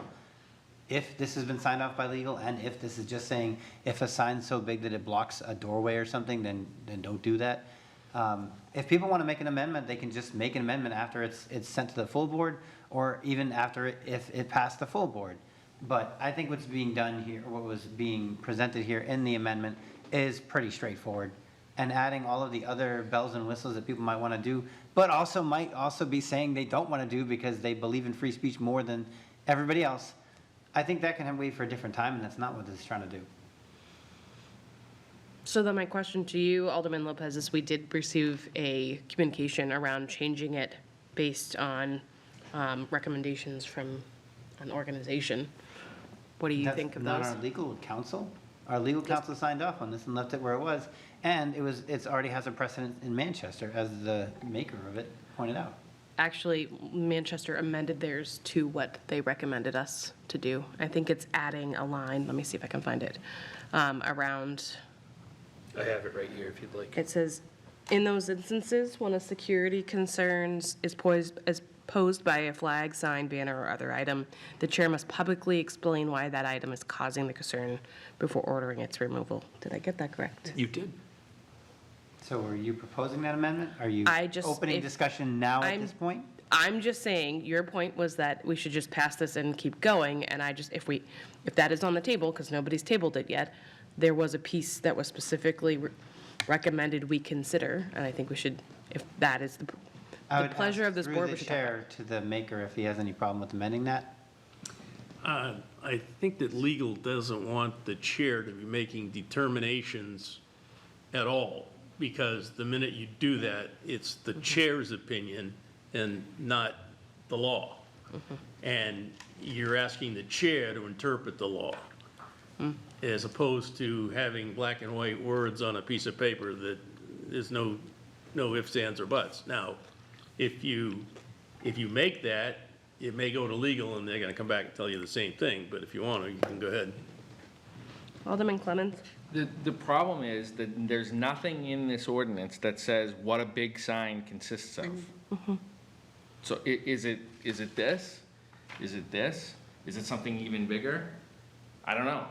And if there, and absent the absent the language making the chair be the one to tell the person that the sign's too big, who enforces the rule? A rule that's ambiguous, because, like I said, the speaker tonight had a sign that was this big, didn't obstruct anybody, because it didn't go beyond the dimensions of their body. So it's not obstructing anything. If I can ask a So personal I privilege- no, so Well, I'm how is frustrated that with. against the ordinance then? It's not. But my Alderman? point is. Then why are you using that as an Hey. example? Because Both of you, do not talk over each other, please. We've had a long meeting. The point of it is, someone could say that something like that is an obstruction, and they would probably be wrong. Someone could say that a 4x8 sign in here is not an obstruction, and I would think that they would be wrong as well. The point is, the ordinance is not ready for prime time, and it needs to be looked at a little bit more closely, because in my opinion, this ordinance is ripe for somebody to come in here and test it and bring it all the way to the state Supreme Court. And that's the point that I'm trying to make. Alderman Lopez, I thought you had your hand up. Did you want to? I mean, I would just answer that if that were the case, then they would do it with Manchester anyway. Alderman Thibodeau? So I'm getting mixed messages because I'm being told by the author of the motion that they feel it's black and white. I feel this is entirely open to interpretation by the chairperson. It does not say no signage shall be allowed. It says signage which may, well, who determines that it may? So I'm in agreement with Alderman Clemmons that I don't think this is as black and white as it's being presented that it is. I believe this is totally written as it is up to interpretation. It's not black and white. I'm not going to support it one way or the other. My point is, though, is if this is to prohibit signage, then it should say, no signage shall be allowed in the aldermanic chamber. I wouldn't vote for it, but I'm saying that if that's what the intent is, I don't read this as that. And I don't know if that is the intent. It is the intent. But I see this as windows of opportunity and interpretation. So that's all I wanted to say, is just, that's how I'm reading this, and maybe I'm wrong, but that's how I'm reading this. Motion on the floor is to recommend final passage? Is that what that is? That's still where we're at. Alderman Clee. Thank you, Madam President. I'd like to address a couple things that were said. Again, I'm going to go back to the State House. When you are on the floor of the House and you want to be a speaker and you want to go up into the well and you want to speak, if you had a T-shirt on or a button on that spoke to anything political, controversial, or something, you would ask to be put to cover it or to take that button off before you would be allowed to speak in the well. Now, that is holding a state rep feet to the fire. That's not necessarily the general public, but the reason for it is because they believe in decorum and they believe in the proper way. And I had colleagues that would wear very controversial shirts, but if they wanted to go speak, they would borrow somebody's jacket and put the jacket on to go up there and speak. So to address the T-shirt, I do 100% agree with you. At our next Board of Aldermen meeting, that speaker who spoke will probably have a T-shirt that has something very similar to what we saw. And that will be the truth. But the bottom line is we do have that decorum. And to speak to that, yes, we do have an ordinance that speaks to vulgarity and so on. And the reason why, if I remember much of the conversation that we had around that, was because we have children that are watching this. And is that what we wanted them to see? We asked that no one would speak those kind of languages, while putting it in writing is the same thing as speaking it to me. So that particular thing was vulgar. The person said, oh, I don't find it vulgar. Well, that person didn't find other words vulgar. I found them vulgar, as well as I would not want my 13 or 12-year-old child to see something like that of adults that are supposed to be having a civil conversation. But again, that is a conversation for another time, but that is the point that I'm trying to make about these T-shirts. If that person did come in with a T-shirt, I would hope that they would be asked to cover it or to leave. I don't know if that will be happening. I agree 100% with what my colleagues here have said. This is not black and white. I was less than disappointed when I saw this, that I didn't feel that it stated what I had hoped it had stated. I did sponsor this, or I did raise my hand and say that I would do that because I thought it was the start of a conversation. I think the conversation does need to go further as to what is acceptable and what is not acceptable. I'm not on this committee, I'm just lending my opinion. I will get to vote when it comes to that. I think having the chair make the decision, while I agree they should, what we are leading ourselves up to is if Chairwoman Kelly says, I find that sign too large, or I find that because you have a large audience here, that sign has to go.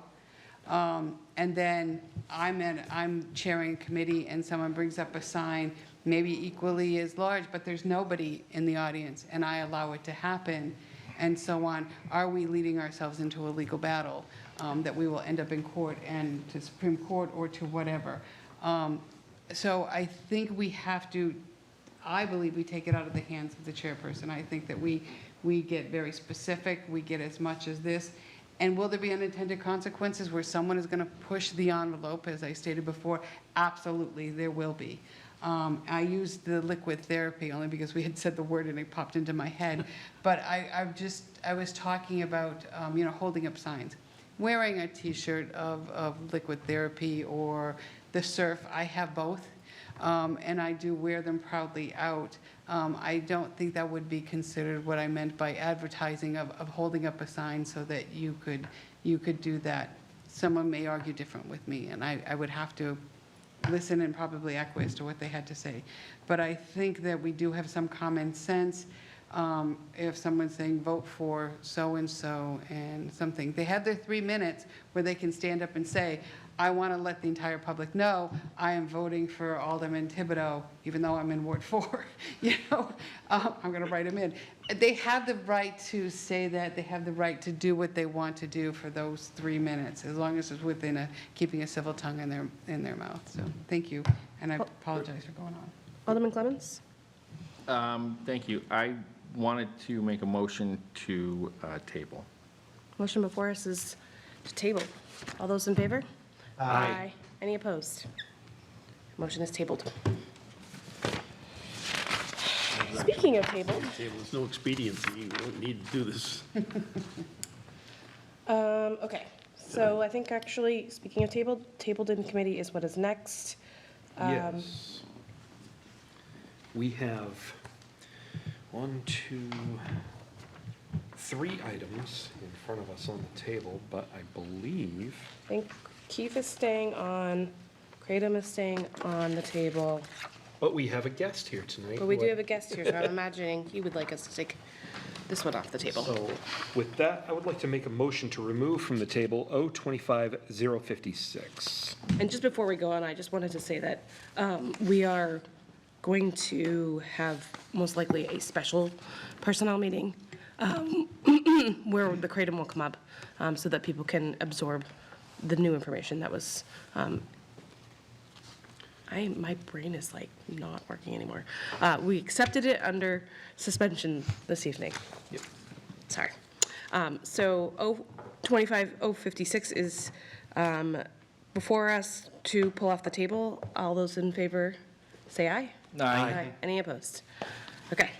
I need a new motion, please. Yes, I'd like to make them, before us we have O25-056, rules for remarks by aldermen at meetings. I'd like to make a motion to recommend final passage. Motion is to recommend final passage, and I am going to recognize the main sponsor of this, Alderman Thibodeau. Thank you for waiting a very long time to speak on your piece of legislation. Thank you, Madam Chair. My intention for this was to levy the same parameters we apply to the citizens when they come up for their free time to speak on the aldermen themselves. Obviously, during conversations of legislative items that are currently being on the agenda, that there should be no time limit on that. That's where the work gets done. But at the end, when we have our time to, if we choose to discuss whatever we feel free to, and that's currently on our minds, just like the citizens, I believe that the aldermen should have the same parameters applied to their time that the citizens do. All right. Questions, comments, thoughts from the committee? Alderman Lopez. I mentioned this in a committee meeting previously, so I would support it, because if we make rules regarding public comment, I think particularly in the aldermanic remarks, like, we're not discussing necessarily legislation, we're not debating or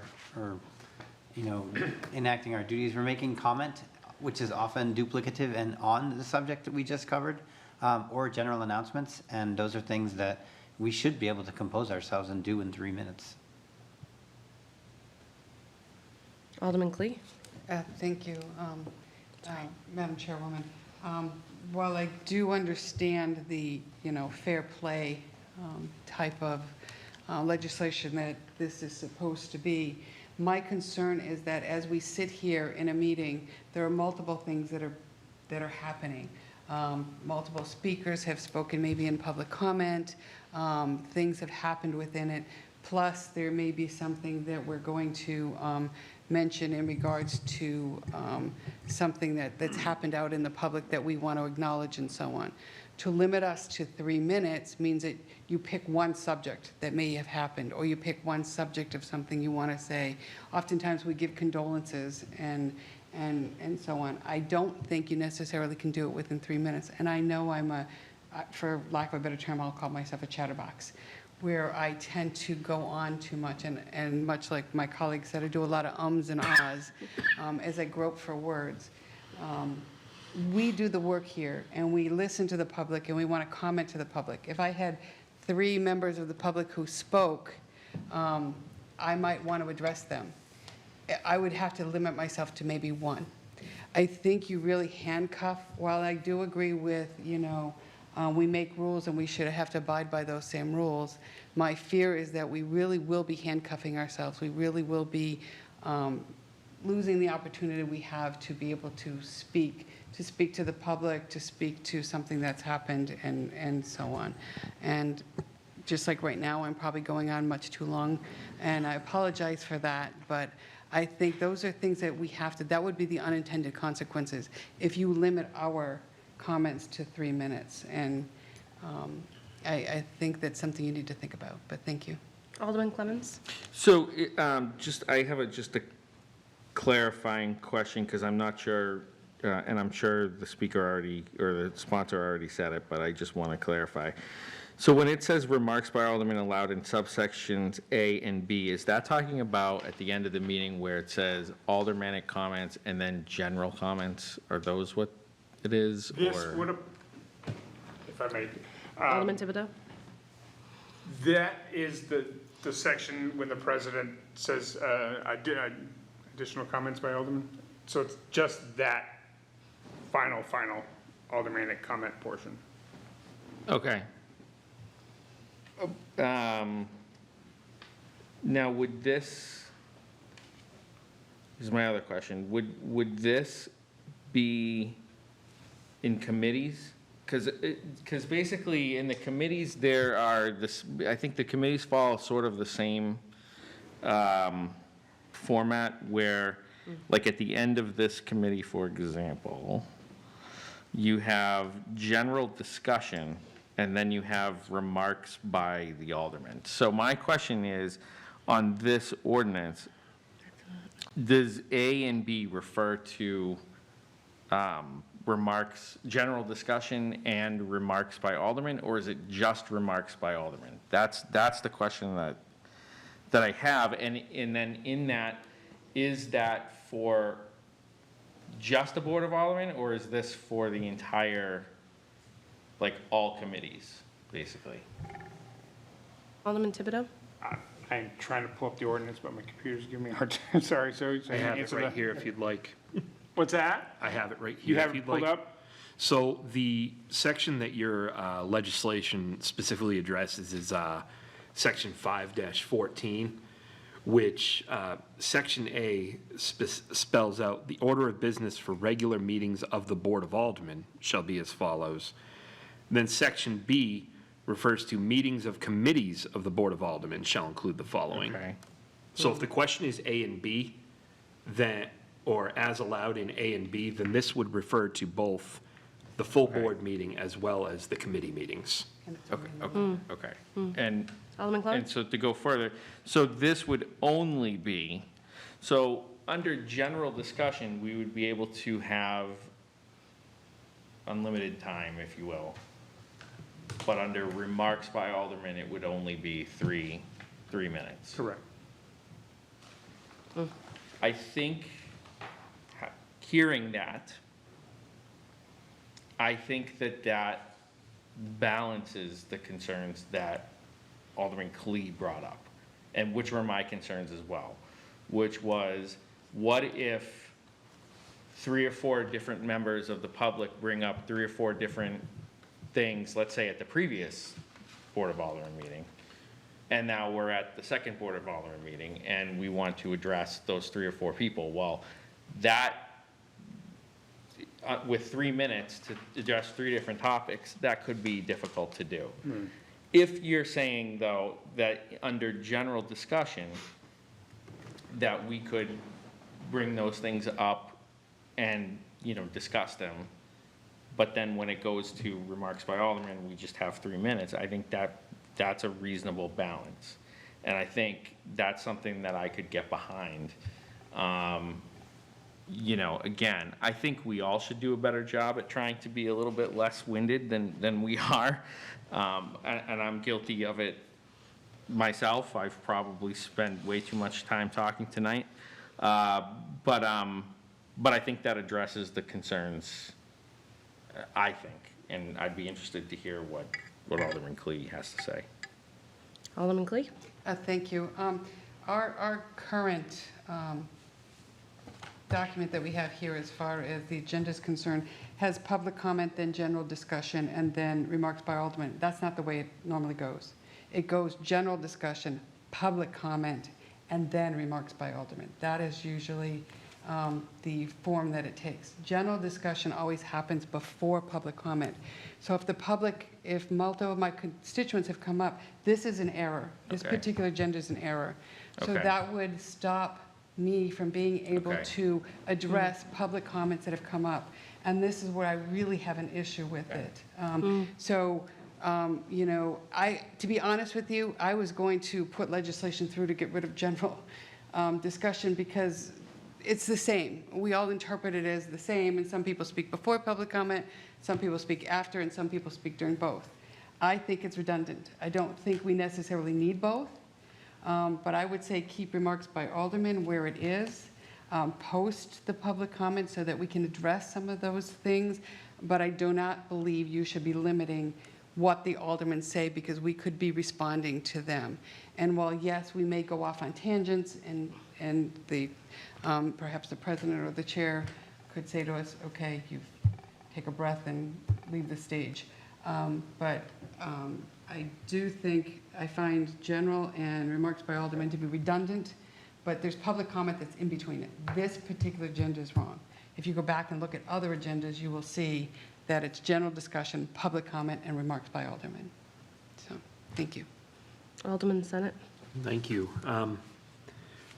To that point, we actually don't have general discussion at the full board. Pardon? We don't have a general discussion period at the Yes, we full do. board. It hasn't been called out since I've been here. It's there. It is on the agenda. Is it in the ordinances that you just read? I'm looking at it right now. I'm looking to see if I'm it just has- saying, in the 2 years that I've been sitting here, it hasn't been called out as part of the agenda. I'm sorry, I'm out of turn. But regardless, I try to come here prepared with my remarks at the end of the evening.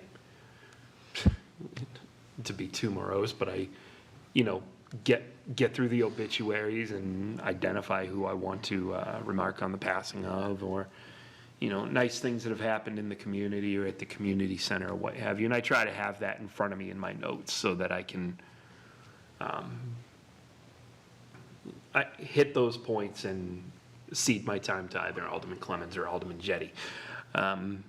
Sometimes somebody will put a bug in my ear or they'll call me out, and I don't like to respond when I'm called out, but I feel compelled to. But regardless, I think we can all come in with that preparedness without needing to restrict it. I wouldn't want to step on somebody else's toes. Just like I didn't want to step on the public's toes. I understand that this legislation largely comes about as a matter of fair play. Well, we didn't extend the public's time earlier this year or last year, whatever it was, and for the record, I did vote to extend that time.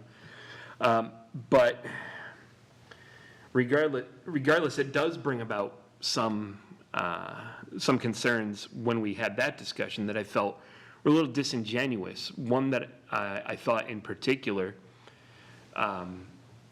was that, if we let everybody sign up to speak for 6 minutes at a time, beginning and the end, we could be here all night. Now, yeah, it's rare that a meeting comes by where all 15 of us want to say something and we go on till the ends of the earth. It could happen. The world's turning into a scarier place. I'm sure we've all got a lot more on our minds that we'd like to speak on. But that could have us here all night. I don't have any real strong feelings about this legislation one way or the other. I don't think it's necessary. I could live with it if it's there. But I just thought, for the sake of playing devil's advocate, that was worth mentioning, because in the interest of fair play, we did have a piece of legislation ahead of us to afford the public more time, and there were those of us in this room that supported it, and it still got shot down. And so it's understandable that maybe the public would want a little bit of give from us in that regard. I had a whole rant that I opted not to go on tonight about the fact that it does seem sometimes that, whether the perception is true or not, sometimes there's a perception from the public that there's an air of combativeness from this chamber toward the public. And certain pieces of legislation, or pieces of legislation not passing, don't do anything to cool that. Like when we say people are speaking for too long at the lectern. We didn't do anything to cool those temperatures by saying, no, you've had your time. I don't think this in particular would do anything to cool those temperatures. It would put us on the same page. But in general, I don't know. There's a lot of arguments for and against this. I don't have a strong opinion one way or the other. I'll live with it if it passes, but I don't think it's necessary. That's where I'm at with this right now. So I'm going to give my thoughts here, if I can collect them. I think when you originally mentioned this, I said, put it up. I'm interested to see it. And I was one of those people who said that I think that the public in 3 minutes is plenty of time to make an argument. And I think I could live with that. I also think at the end, when it's just the remarks part, trying to come prepared makes a lot of sense. I do hear the other side of, if something is said and I want to be able to respond, I may not be as prepared to do so because it just happened in public comment. So my thoughts here, I kind of feel like the previous speaker can live with it. I think there's some merit here, and I understand the will to want to be more fair. I also don't love meetings that go on and on and on and on, especially towards the end. But that's why I like it that you're not limiting when we're doing the business, when we're talking about pieces of legislation, anything that would impede us from doing the work of the board. Just a thought. Is there any opportunity to make it more of a guideline? Like instead of it saying limited, say, each speaker is recommended to keep it to 3 minutes, and gives us a little bit more opportunity. If there's something really big in front of us or someone wants to talk about it, at least it sets a guideline, and that's in everyone's head. Just a thought.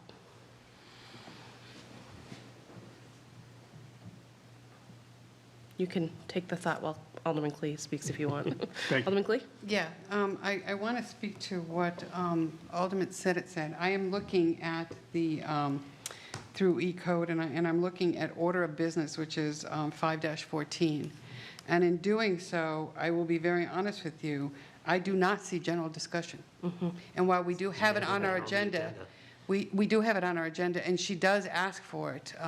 You may not have heard, but it has, because many of us have spoken prior to public comment, and then we speak after public comment. So it has been asked for.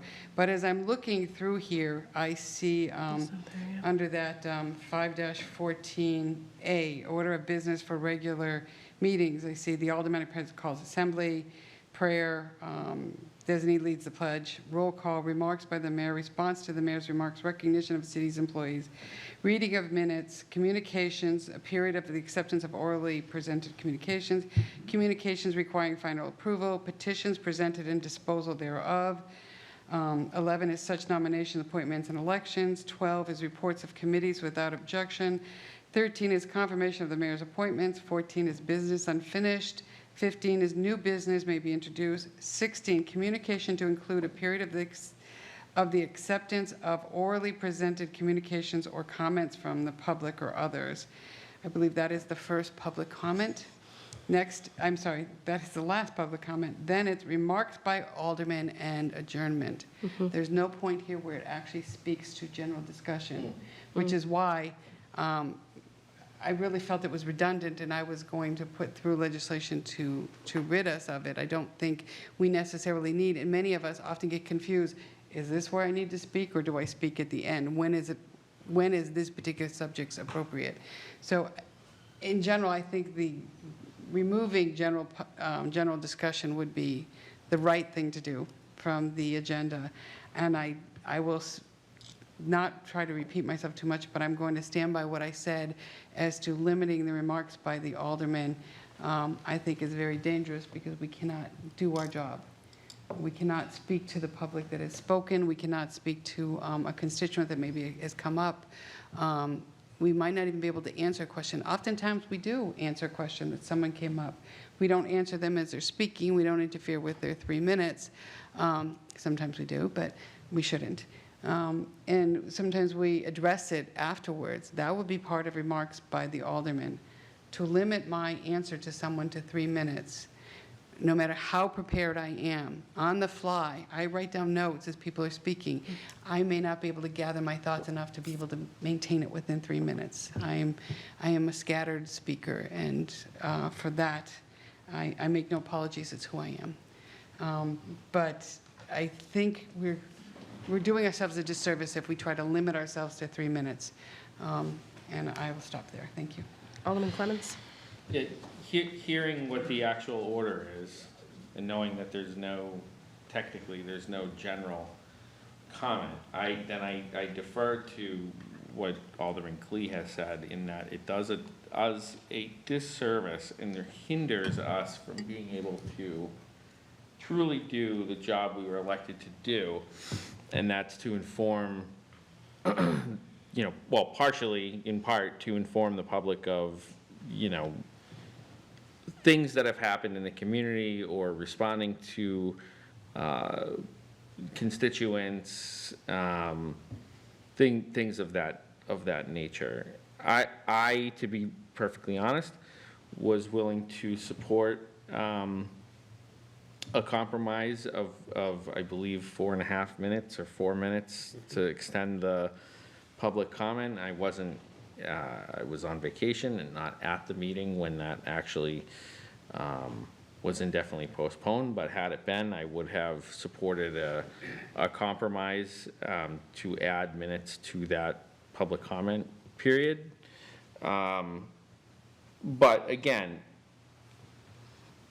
we are there's 15 of us here, and we're representing 90,000 people. right? Or I am representing 90,000 people. Some of us represent our individual wards, and that's about 10,000 people, right? So, but we all work on behalf of the entire city, regardless of that. And the point of the matter is that, you know, we have to have the time to be able to speak to the citizens. And while a citizen, yes, is limited to 3 minutes there, they're not limited in the sense that they can email us, they can try to call us, they can write to us, you know, they can get their point across, just as we can do that too. But I think the point of these meetings is not necessarily for the public to tune in to hear what a citizen is saying, but it is definitely the point to tune in to hear what their aldermen are saying. And I think that we lose sight of that if we were to restrict the amount of time that any individual alderman has at the end to give those public comments. So while I appreciate the spirit of the ordinance, I can't support it because I do think that the points that Alderman Klee brought up were very valid. And I do think that it would inhibit us from doing our work. So I won't be supporting this tonight. Motion before us is to recommend final passage. Alderman Lopez. So when a member of the public is using their public comment, they can exceed the 3 minutes if the board just gives them permission to. And typically that's either voted on explicitly or is just done without objection. We'll add an additional 3 minutes if somebody suggests doing it. So we do have a mechanism for unique circumstances, like a record needs to be corrected. And several of us have taken multiple bites of the apple, because I know I'll get through 2/3 of what I meant to say and then end, and then later be like, oh, right, I forgot something, and have to put my hand up again. And that, I think, is a function of the president deciding, okay, well, I mean, you shot for 3 minutes, you shot for your one time in this case, because it's not, there's no limit on us right now. It's just customarily, President Wiltshire gives us one shot, and then if we screw up, she'll give us a second one. And if we do too much, people will start like heckling. So I think there is a mechanism, especially if something serious is happening, if there's a direct attack or assault on something or major misinformation. I think that mechanism exists. We could put it in here if we wanted to. And I don't necessarily see a problem, though not speaking for the maker of the motion initially, with just saying this is recommended. As it is right now, I think 2/3 of us probably do stick to the 3-minute rule. Ever since we had that conversation with public comment, I've been timing my comments just so that I could try to feel what it was like to get through that. Just because it didn't occur to me to do it when we first added 3 minutes, but when we started talking about adding more or less, I was kind of thinking like, well, why can't I say, I mean, I like promoting the Tree Streets Block Party, for example, but if a member of the community dies, and I prioritize and I switch things and dispose of half of the comments that I was going to make in rebuttal to somebody who is using their 3 minutes of fame to heckle themselves or whatever. Some comments from the public, it is better not to respond to. It just doesn't feel like that in the moment when they're making their comments and then we're up next, because it is positioned kind of to be the last word. So I don't think we do a disservice just by setting standards. I do think that if there's something serious that needs to be said, we should be able to say it, but I think we can. Any rule we make can be, regarding how our meetings are conducted, can be overridden by the will of the body. So I don't think there's a contradiction there, personally. I do see what is being said, though. Oh, I have so many hands up. Alderman Thibodeau, and then Alderman Clements. Well, what I was going to say, I would like to hear what Alderman Clements has to say first, if that's all right with you. Sure, Alderman Clements. I just thought of this, and I want to thank Alderman Lopez for actually bringing it up, because I do think that the rest of this ordinance has merit, in the sense that, so one, speaker may not speak until recognized. That's obvious, right? One person speaks at a time. That's obvious. Each speaker is limited to speaking once in the remarks by alderman. I think that's fair. The profane and obscene remarks, I think that's fair. I think the fact that the presiding officer has the authority to terminate the remarks of any speaker when such remarks do not adhere to this chapter, I think is also fair. So I could support this if we took out the 3 minutes, because I think the rest of this is germane. Okay. Alderman Thibodeau? I don't know if this is appropriate or not. I was gonna make a recommendation, if possible, to Okay. table it, so I can work on it, Okay. if that's acceptable. Is that acceptable? That's Yes, you can ask someone to table it. Would anyone like to do so? motion Alderman to Clemens. table. Motion before us is the table. All those in favor? Aye. Aye. Any opposed? And that is, motion is tabled. Madam Chair, can I get a point of clarification, just because we went past it and I didn't fully understand? We went past the kratom because of, is this the communication that we're talking about, or the one from Alderman Moran? Nope, there was a request from Alderman Moran to take it off the table. I was asked this afternoon, and I felt it was not fair to not allow the public to at least see that it was going to be coming off the table and be able to weigh in. So we had a discussion, and he sent an email maybe 15 minutes ago saying, or maybe it was an hour, it's been too long, saying that he was fine with that. Before the meeting? I have it. No, during the meeting. I will understand, just out of curiosity, as a point of procedure, how do we announce that? Do we just tell people, or can we take it I mean, off I the just table for did. next meeting? I just told him. 8:54, he said he was just fine with keeping it on the table till the special that we're going to put together. Alderman Clemens. No, if you're not finished, Alderman Lopez, go ahead. No, I was just asking, how do we set that up? Would we just take it off for next meeting? Would we just, because as it is right now, if it's on the table for the agenda, people won't know that it's actually coming off. Right. I mean, we could say that we will be taking it off the table at the next meeting. Alderman Clemens? Yeah, I mean, as a matter of practicality, if somebody was to come from the public and they had wanted to speak to anything that was tabled at the first public comment period, we would have to let them talk about it because technically it's on the agenda, right? Yeah. Doesn't mean that this board has to take it up. And also, generally speaking, when something is on the table, not always, but usually if we know, like, okay, it's something, especially if it's a controversial topic, which that is, then, you try to say, you give it your best effort forward and say, hey, you know what, like, we got some information, the Board of Public Health recommends a change to this, just came in today, let's take this off the table at the next meeting, unless there's something pressing that we have to, some sort of timeline. But I mean, in general practice, that's what we've done in this board. We could take it off the table and move it to the next meeting. I think we've given plenty of notice that at the next meeting, it's going to be taken off the table, though. So as a point of clarification, I was speaking to how it would appear on the next agenda. If we don't take it off the table this week, It'll still be tabled. So that was my concern. Alderman Senate. Thank you.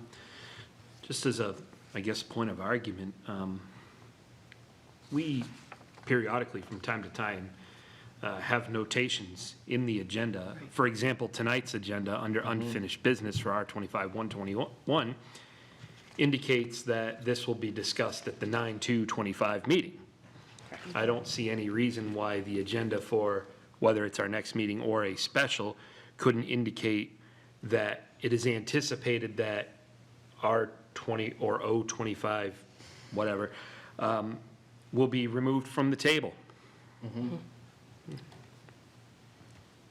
All set, Alderman Lopez? I mean, I don't see any reason to either. I just don't know the differences between literally just taking it off for the next meeting so that there isn't like a special notation. But I mean, as long as the legislative assistant does whatever and everyone feels like there's transparency, then I'm fine with that. It's also generally the we generally ask whoever is the main sponsor how they would like to do it. So as the chair, I talk to them before and ask, are we taking it off the table so that we can be prepared? So, I mean, Alderman Thibodeau knew that. That's why his was tabled last time. He came back tonight to talk to it. That is, you know that, you chair. Right, and as a point of clarification, I wasn't disputing that we were taking it off the table in the next meeting. I have zero problem with that. I'm just trying to make sure that because we're taking it off at the next meeting, so that people know and have time to prepare to come comment on it, I was just thinking the best way to make sure that they knew would be to take it off the table. There's a workaround apparently. So remember that whole general discussion piece that we were talking about, that's on our thing? I was going to announce during general discussion that we are looking at doing a special personnel with this and another piece of legislation before the September meeting. Okay. But we didn't get there yet. Alderman Glee, did you? If Alderman Lopez is finished. Yep, I'm done. Okay.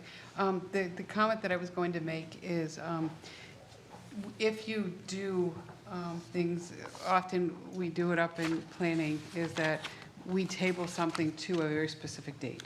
And we've done this at different committee meetings and different board meetings, and we did it up in the State House. When you would table something, you would say table to, and you gave the date. If necessary, when you got to that point and it wasn't ready to be discussed, you took it off the table and changed the date to kind of be pushing it forward. That might be a nice practice for the Board of Aldermen to be doing in the future, but oftentimes something gets tabled because there's a lot more work that has to get done, and you don't know how long that work is going to take. So for instance, maybe in this case where Alderman Moran is the primary sponsor of it, he may have wanted more time to it, and I look at the primary sponsors taking some responsibility of saying, Madam Chair, could this come off the table and so on, and to her. So while I do like the idea to some extent that we say at a time to be named in the future, giving that specific time, it could be a slippery slope because people could be coming here to speak to it and then you don't because you're not ready for it. So leaving it open, the public has the right to call and find out if it will be actually on the agenda. They could send the personnel committee or whatever committee a note saying, will this be taken off agenda? Or they could come to speak to it. As was pointed by Alderman Clemmons, if it's on the agenda tabled or not, you have the right to still speak to it. And actually, for your benefit, if you speak to it and doesn't get taken up, you get one more bite at that apple the next time it comes to the meeting, every time it's being carried forward. So you get 3 minutes, 3 minutes, 3 minutes, 3 minutes. So I would not say put a specific date in. I think that could be a dangerous, certain ones we did, such as this one here, because we knew that there would be no, the previous one, because that you mentioned, we would not have time to speak to it today. Correct. So it had to be put forward to the following one, but just again, my comments. Alderman Lopez. I would just point out on behalf of the incredibly passionate people who would speak to Kratom, we did table it a while ago, so they might have stopped looking because they didn't think we were going to go anywhere with it. And I agree entirely with give them a little bit of lead time, just because they may not have realized that we were going to discuss it. So, I mean, if they'd known they could come up and talk while it was tabled, they probably would have been up a couple times in between. They were just waiting for the Board of Health. Yeah. All set? Yep. Gosh, I forgot where we were. Are we at general discussion now? We actually skipped No public public comment, but comment. nobody's here. Public comment, record reflect, there's literally nobody here anymore but us. General discussion? I already said what I was going to say, but Alderman Lopez, go ahead. Alderman Clee, when you were reading, 3 minutes, when you were reading the order of the aldermanic meetings, did it say oral report from members, which was referred to as members as public comment? You mean the oral report It from was like the... comments that were prepared orally or something to that effect? It's, so number 16, which is prior to remarks by the alderman, the exact wording is communications to include a period of the acceptance of orally presented communications or comments from the public or others on items not on the agenda or regarding actions taken by the board during the current meeting. Really wish I'd seen that before the whole debate before, because it looks like that already does sort of discourage signs. Yeah, so it says communications to include a period of the acceptance of orally, and it's item number 16, by the way, under 5-14A. It says communication to include a period of the acceptance of orally presented communications or comments from the public or other on items not on the agenda or regarding actions taken by the board during that. So that basically is a second public comment. But without rehashing everything, that seems like a pretty decent starting point for a compromise, because we don't want to restrict people who want to express themselves freely, but we also want to manage some order in public comment. And if they're supposed to be presenting oral arguments, we're not telling them what they can't bring as a sign, we're just saying this is the time to be speaking, not showing. And then we're not doing anything about what they're waving around the rest of the time, because, I mean, I think 90% of us aren't trying to limit speech unless it's literally vulgar, crude, or threatening. Any other general discussion? Does anyone want to make additional remarks? Please limit them to 3 minutes. I was told that during general discussion, you would say when that next meeting would be for the Quorum? I already said it. We don't have a date yet because it was just discussed today, so we have to go to Donna and see when the chamber's available, and there'll be information coming out on a special personnel meeting, either in Please not August. do it the week that I'm gone. I'm going to do it the week you're done. It's just like Harry Potter government. I will phone in for my cruise ship. Do and I have a every motion? single one of those things by order. Alderman Clements. Motion to adjourn. Heard the motion. All those in favor? Aye. Any opposed? Hey. I knew you were going to do that. Good night, folks.